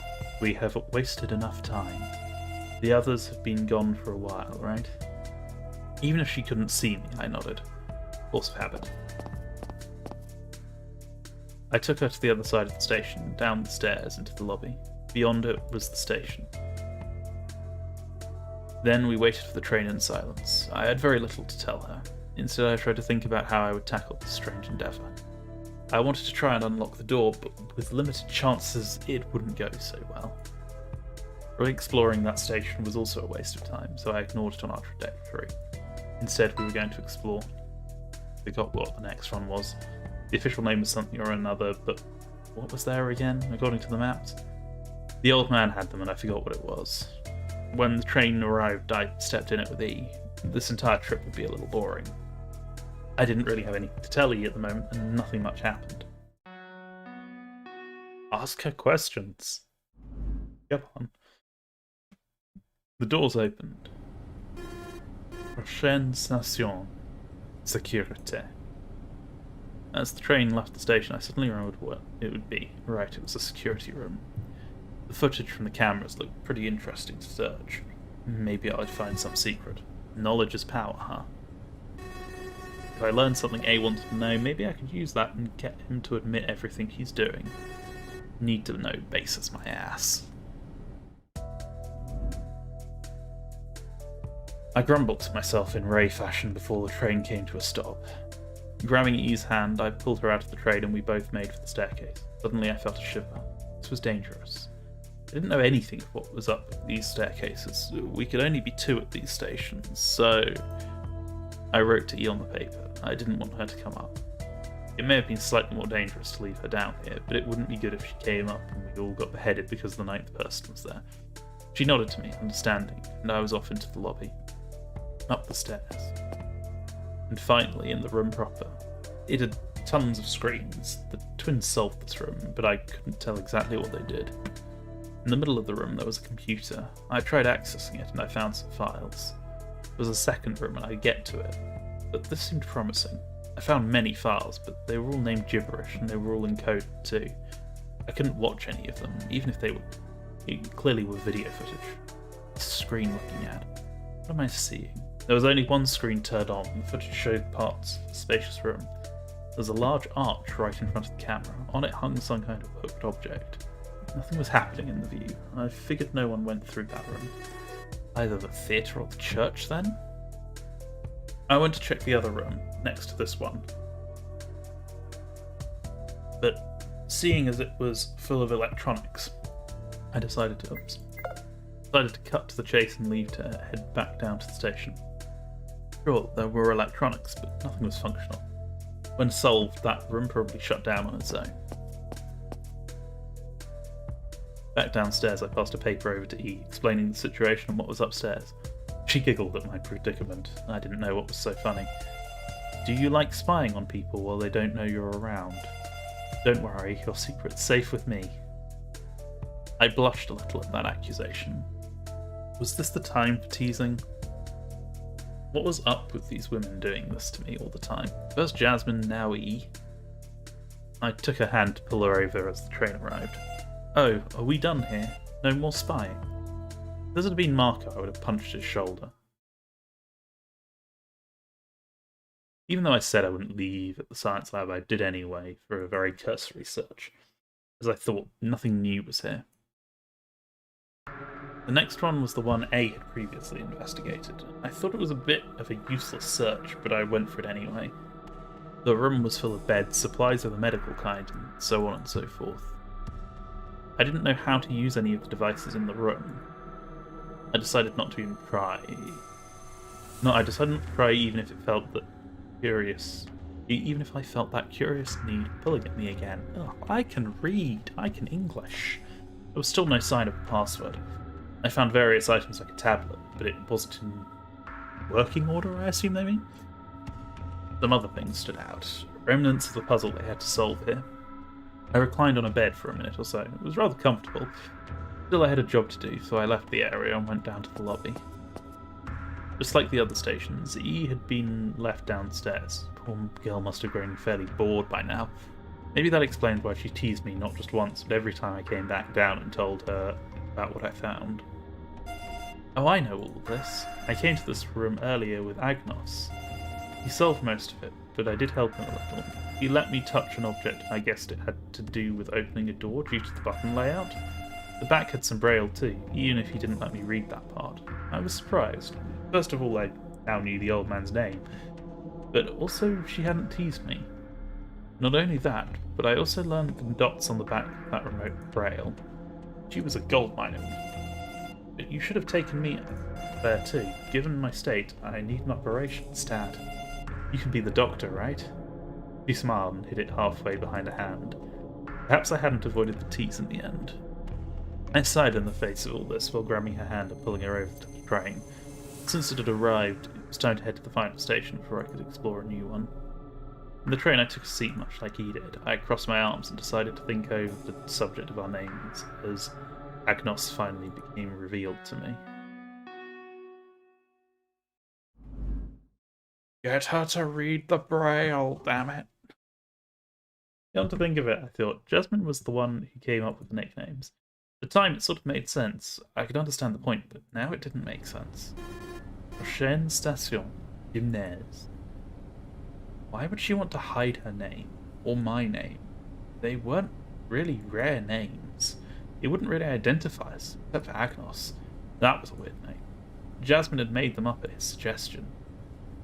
It wasn't like I knew E, G, and H's names either.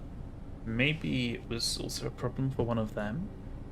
I was curious, but I didn't feel like right asking the first of that lineup. I had the opportunity, but neither of the courage or the willingness to be rude. I didn't want to ruin her companionship. She was comfortable. Not really nice, not really annoying, just comfortable. That was the best way to describe how I felt around her. She was very soothing and calm, and I don't know, she was interesting. How many hours had it been since I arrived here? It must have been a few at least. That sandwich I found and consumed was fairly far in the past now. Come to think of it, I blindly trusted that sandwich, didn't I? What if it had been poisoned? I shuddered at the thought while I waited for the train to arrive at the last of the 4 stations we were to re-explore. Unfortunately, I spent a little too long thinking about it. In my daydream and my eagerness to reach the next station, I didn't realise it had already stopped there. By the time I did, the speaker spoke again. Prochaine station, église. Crack. The 9th person was at that gym station, and we would have avoided my notice. They would have avoided my notice. What were the chances of them being there anyway? What were the chances of there being a mobile person at all? The train stopped momentarily.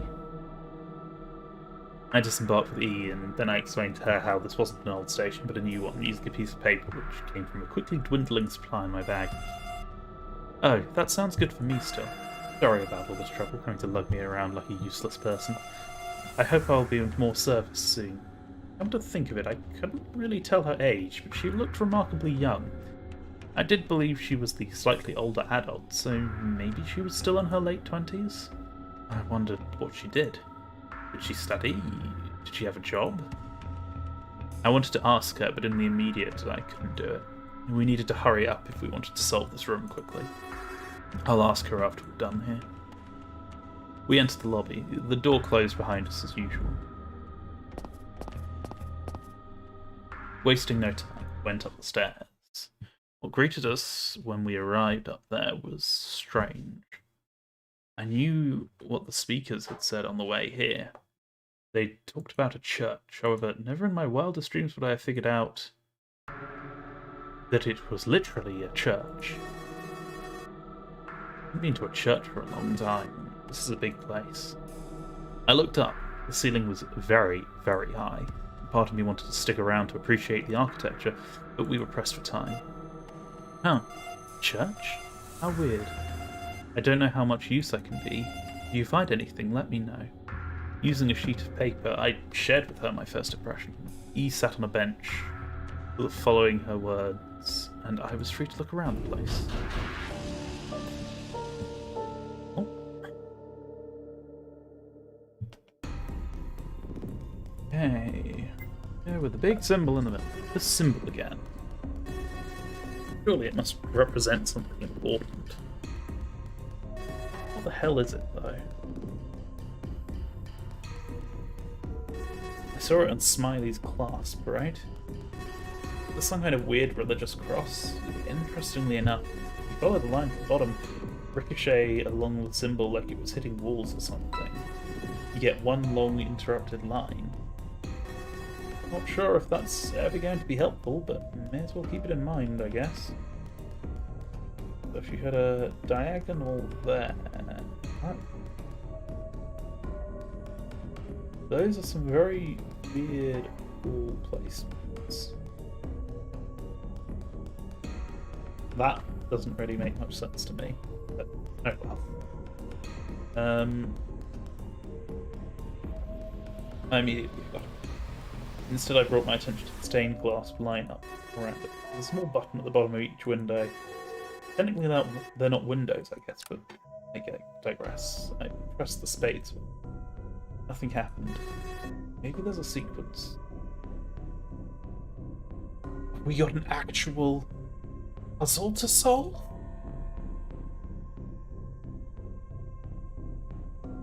Have I got to find a solution to something?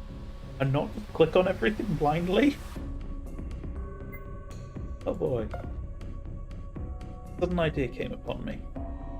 If I broke those windows, maybe I could escape. However, I didn't want to anger any sort of religious deity.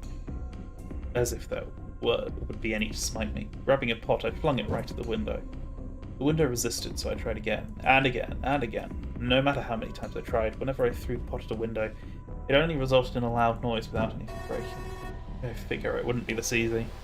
I tried banging on the windows too. I precariously stood up on one of the side altars and... Come on, stained glass windows aren't that solid, are they? They feel like metal. Maybe they were. Maybe they were sheets of metal painted to look like stained glass windows. It would explain the noise I heard every time I banged my fist against it. The architecture of this place was incredible. Placing my hand against the surface of a pillar, I could tell that it was the real deal.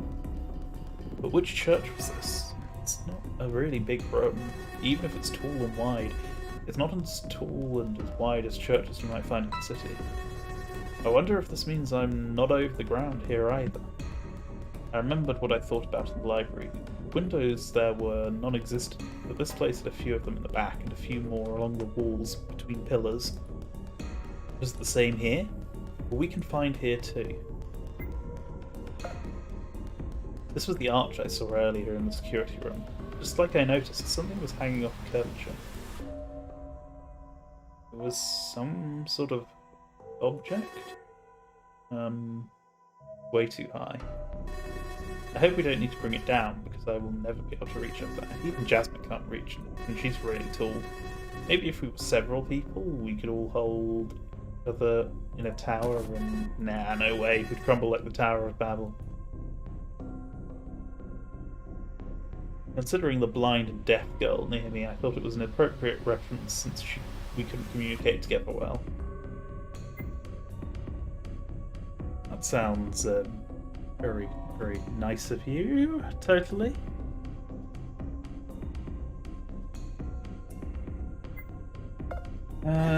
That's incense. If it was out of the jar of incense,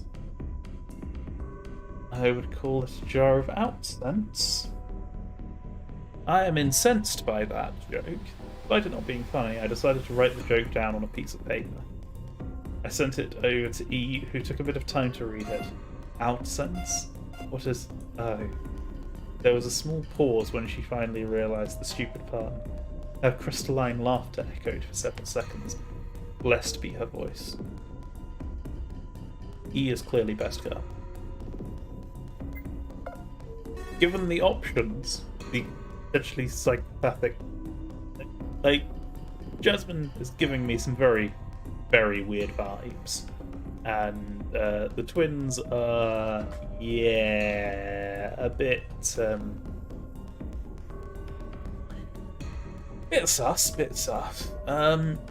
This thing has a name. Is it an altar? I forgot if it had a more specific name. I looked at it for a bit. Normally these things had cloth on them to keep their surface clean. I brushed my hand on the surface. No dust. This must have never been used, and yet it was also kept completely clean. He was sitting on one of the benches. That's right. She looked a little lonely. Maybe I should talk to her and finally ask her what she does in life. If I can somehow tie that together to what I know already, then what? What would that accomplish? Knowing the link between us, what would that tell me?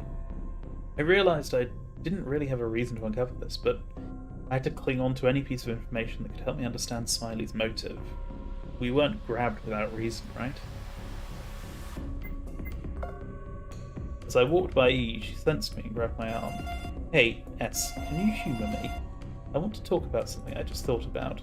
I decided to sit on the bench next to her and allow her that much. You probably have never heard of it, but it's called the boy or girl paradox. There are two families, the Jones and the Smiths.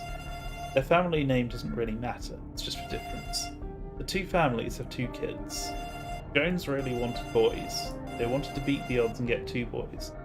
The first kid they got was in fact a boy. They rejoiced, and then they had a second kid to see if they could have the family they envisaged. Now the question is, what are the probabilities the second younger one is a boy? I didn't know what to make of the question. I wrote 50% on the paper and handed it over, puzzled by the so-called paradox. She gave it back to me after beaming a smile. Yes, that's correct. It's 50%. Now the thing is, the Smiths actually have had two kids already. They also wanted boys, but sadly enough, one of them turned out to be a girl. Oh, it's not sad for the girl though. All of them got over it, and she's as treasured as if she'd been a boy, mind you. Happy family. The idea is one of their two children is a girl. Now, what are the probabilities both children are girls? Oh boy, we're going for this one. Okay, I'm familiar with the paradox. I don't remember the exact logic behind it all, because it's been quite a while, but you can argue... so they're saying... Hang on, let's get to the actual point of it. I was confused. I gave E the 50% paper back, figuring I didn't need to write anything else. That's correct, but it's also wrong at the same time. How then? Wait, did she even ask a question? Oh, now, what are the probabilities both children are girls? Oh, right, so they have phrased it. Okay, so... well, let's see how they explain it. She continued explaining after giving me a short moment to express myself. Anyone would be surprised at that revelation. See, in the first case, the first kid's gender was already established. In the second case, either kid could have been a girl. That means there are always four possibilities. Both children are girls, both children are boys, the first one is a girl and the second one is a boy, or the first is a boy and the second one is a girl. Imagine it like a set of zeros and ones. There are the numbers 00, 01, 10, and 11. That way, if you know the first one is a 0, you can have only 00 or 01. If you don't know which one is a 1, though, your options are 01, 10, and 11. Even though in both cases you know one of the numbers, it's not enough because each of them have their spot. That's why it's a paradox, both 50% and 33% at the same time. No, it's not. It depends exactly how you ask the question. So, this maths stuff time. So, it depends if you take all families who have at least one girl, who have exactly two children and at least one girl, then it ends up being and you pick one at random, there's a 33% chance of them having two girls. If, on the other hand, you're talking to someone and they tell you, I have 2 children and one of them is a girl, it's 50%, because you're actually asking different questions and your setup is different. Which sounds like it shouldn't make any sense, but it's because of the way you restrict and create it. There are some very detailed videos on how this actually works, but I think I've got that the right way around. I'm pretty sure that's the right way around. It's because if you look at it in one way, you've sort of eliminated a case differently.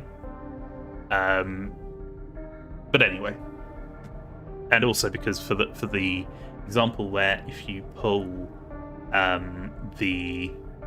you've got a random person telling you this, there's a 50% chance that the girl is the first child, the one that they're referring to, and there's a 50% chance that the girl is the second child, the one that they're referring to.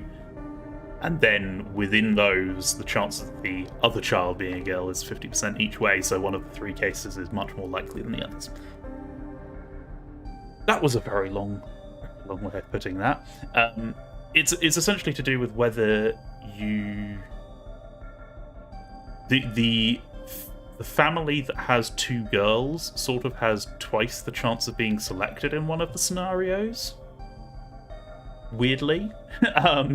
Whereas in one of the other scenarios, you would only ever count them once. I'm not going to try to explain the complicated mathematics behind this. Yeah.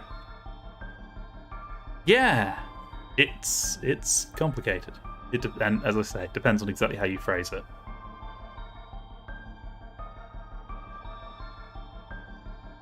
So yeah, anyway. Also, this doesn't account for realities like predisposition and twins and identical twins and things, but, you know, it's an approximation. It is a very interesting topic, though, from my point of view, because, again, a lot of people don't quite understand probabilities that well, and it's easy to misinterpret things. And there are some things that no one understands. I mean, it's the Sleeping Beauty paradox, that one where there are still arguments going on by very distinguished people about whether the answer is a half or a third. Do I mean a half or a third? I think I do. Was it a half or a quarter? I can't remember off the top of my head. Anyway, do you understand? What do you think would happen if the Smiths had 100 children instead of 2? If I asked you, what are the probabilities all 100 children are girls if 99 of them are girls? According to this paradox, it would either be 50% or something incredibly, incredibly low at the same time. Wouldn't that be a way to turn a low percentage chance into 50-50? I thought about it for a bit, but all it did was make my head hurt. It didn't make sense. That's actually the example of why you can see it's clearly wrong to think about it as the tiny, tiny chance. I mean, a lot of these paradoxes, the best way of thinking about them is you take the ridiculously extreme example and go, what is breaking down here? Because when the numbers you're dealing with are like 1 in 3 versus 1 in 2, it doesn't seem as intuitively wrong, whereas when the numbers start being like 1 in a million versus 1 in 2, you start going, hang on a minute, I'm pretty sure there is a mistake in that 1 in a million. Because if you haven't... If a family has 99 kids, which they wouldn't, unless something very strange has happened, then it's like, well, yeah, the next one is still going to be equally likely to be a boy or a girl. In fact, probably, again, because biology is probably at that point playing a part. Say, actually, it's probably more likely to be a girl, but no, yeah, there's probably some outside factor. Woo, maths. Doesn't always work. Or doesn't always apply, I should say. It always works, but it doesn't always apply. I thought about it for a bit, but all it did was make my head hurt. It didn't make any sense. I asked her why she thought about all this. As I stood up and made my way out of the rows of benches. As I said, this does need another proofreading. I heard her answer. I was thinking about Smiley's motive. It's strange that we're being let loose without any sort of guardrail. We can choose our teams, we can mostly go anywhere. But what if the odds of their plan succeeding are so minuscule that they're banking on something like this? What if this way, what they want to do is almost guaranteed to succeed because they're making our goals unclear? The wording mattered, so maybe it does for us too.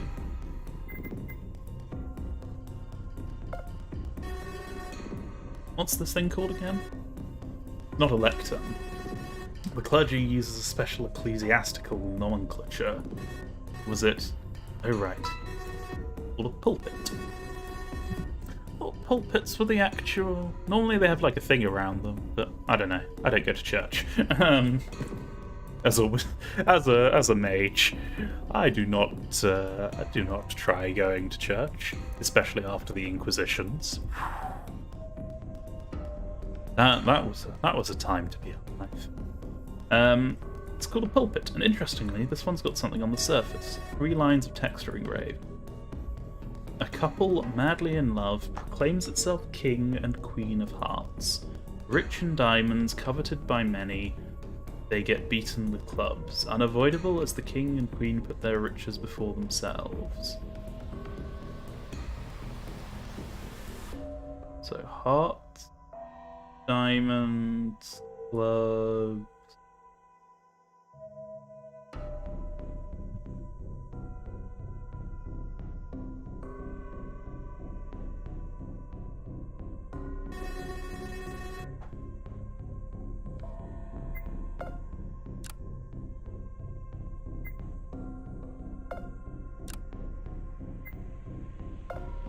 I'm just gonna try this. Didn't do anything.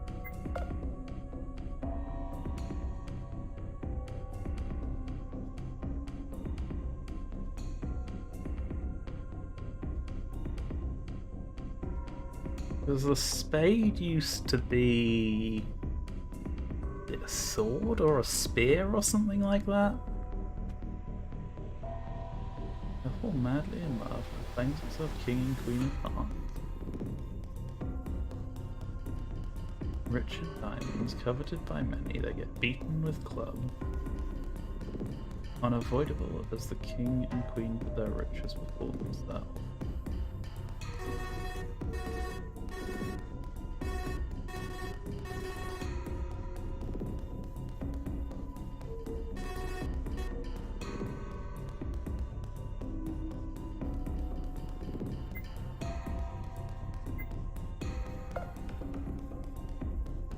So hearts twice.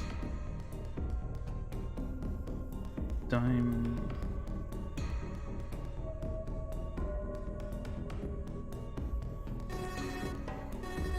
And I guess.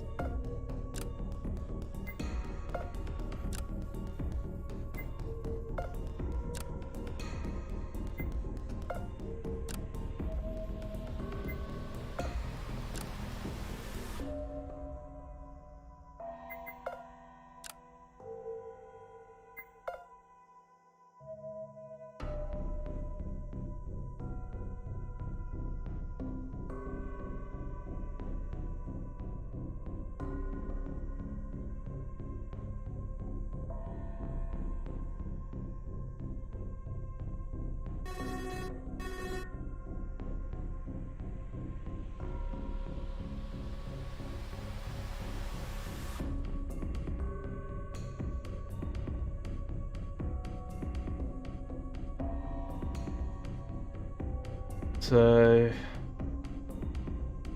I mean, that's presumably diamonds. What?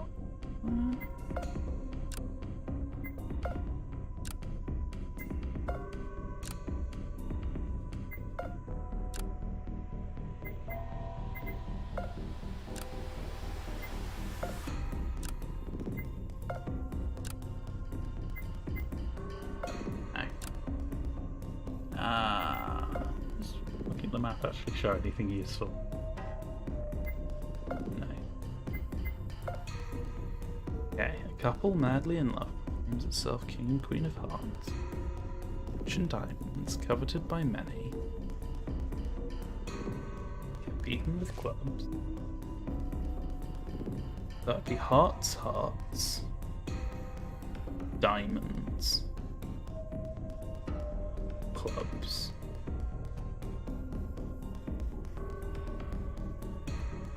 Diamonds, hearts, hearts?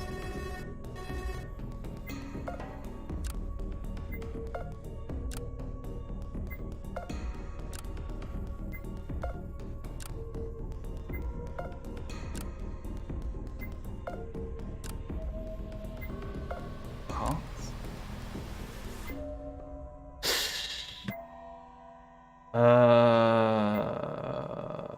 Okay.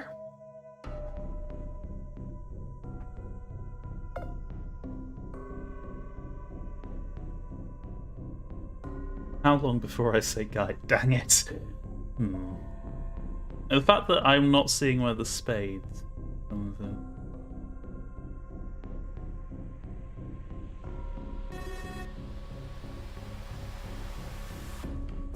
Maybe put the spades in there.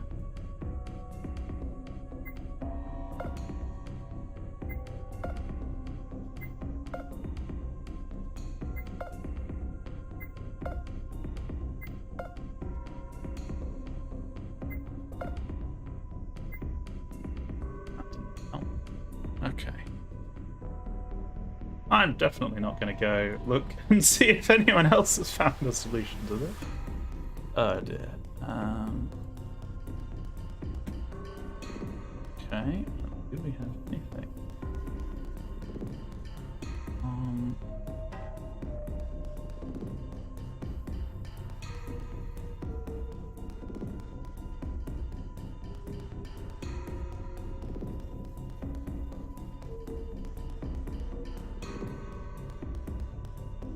No. No. Okay. Nothing on Steam, guys. So let's see if I can figure this out. Okay.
Oh dear. I am going slowly nowhere with this.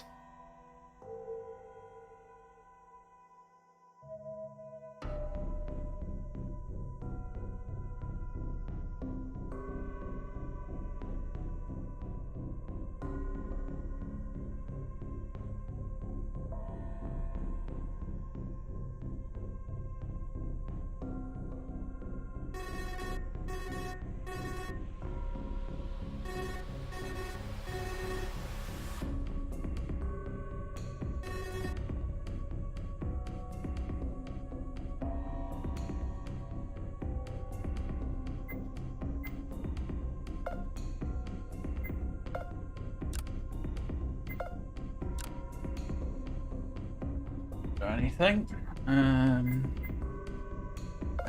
Click randomly. Hack it this way. Right? That would totally work. Oh dear, what is... A couple, madly in love, claims itself king and queen of hearts, rich in diamonds, coveted by many. They get beaten with clubs, unavoidable as the king and queen put their riches before themselves.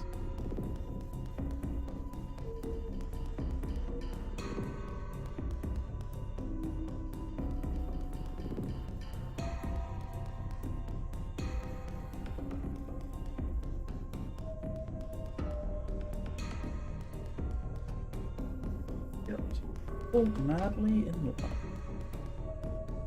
claims itself king and queen of hearts, rich in diamonds, coveted by many.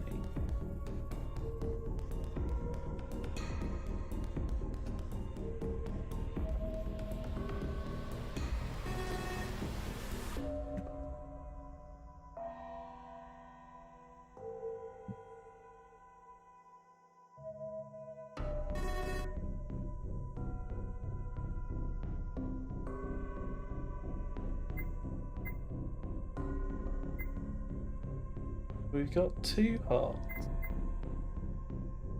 and some diamonds and some.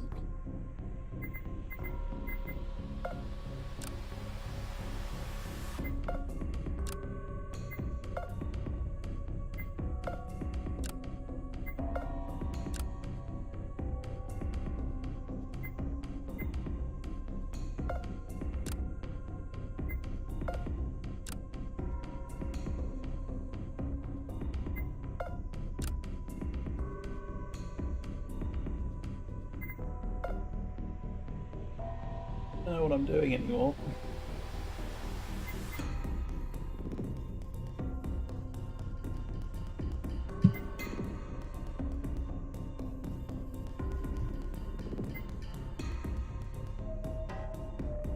Well, this is frustrating. Like, I don't know what it's... I don't know what it's even aiming. Because there's like, we've got the 2 rich and I mean, are we meant to hit diamonds repeatedly? I don't know. Coveted by many, they get beaten with clubs, unavoidable as the king and queen put their riches before themselves.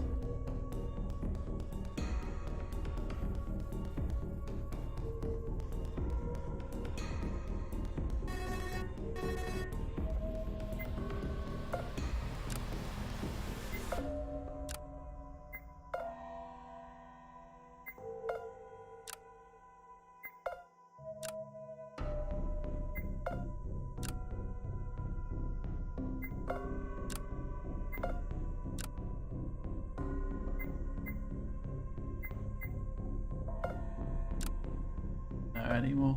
I really don't have an idea. I'm now just pressing things randomly and hoping that I accidentally stumble on the code while I think. Like, I don't...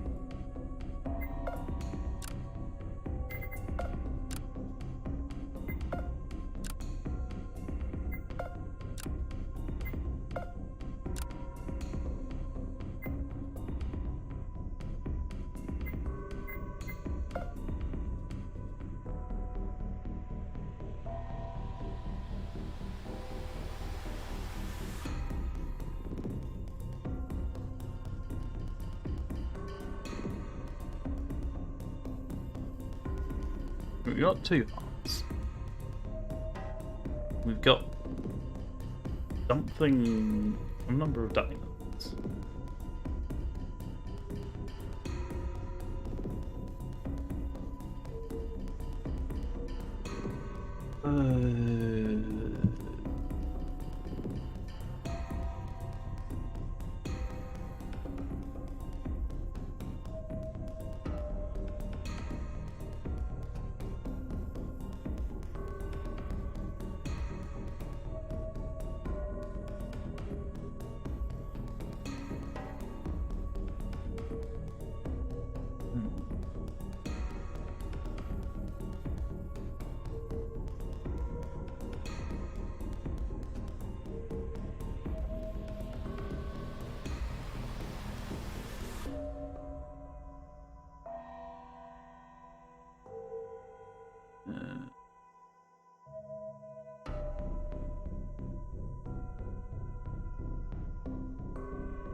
Nothing else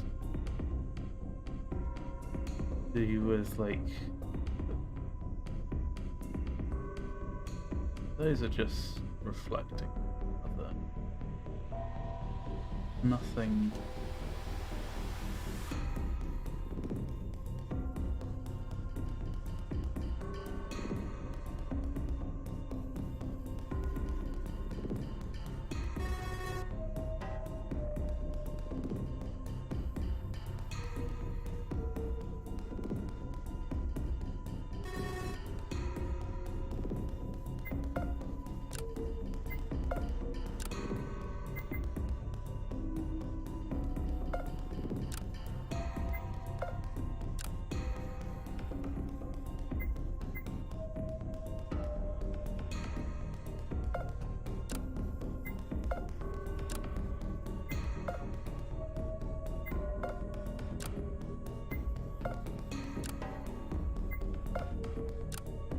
Trying to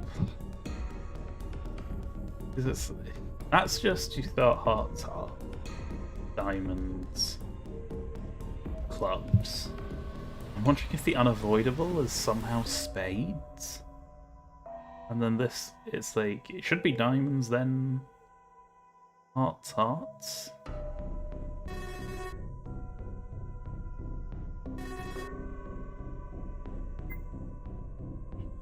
If I stop the diamonds, clubs, diamonds, heart.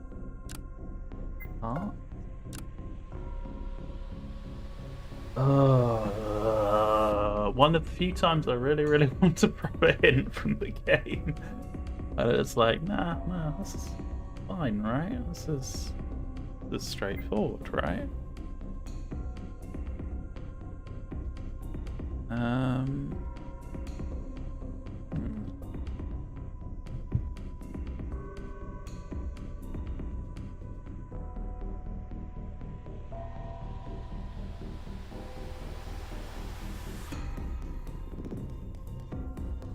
I don't know.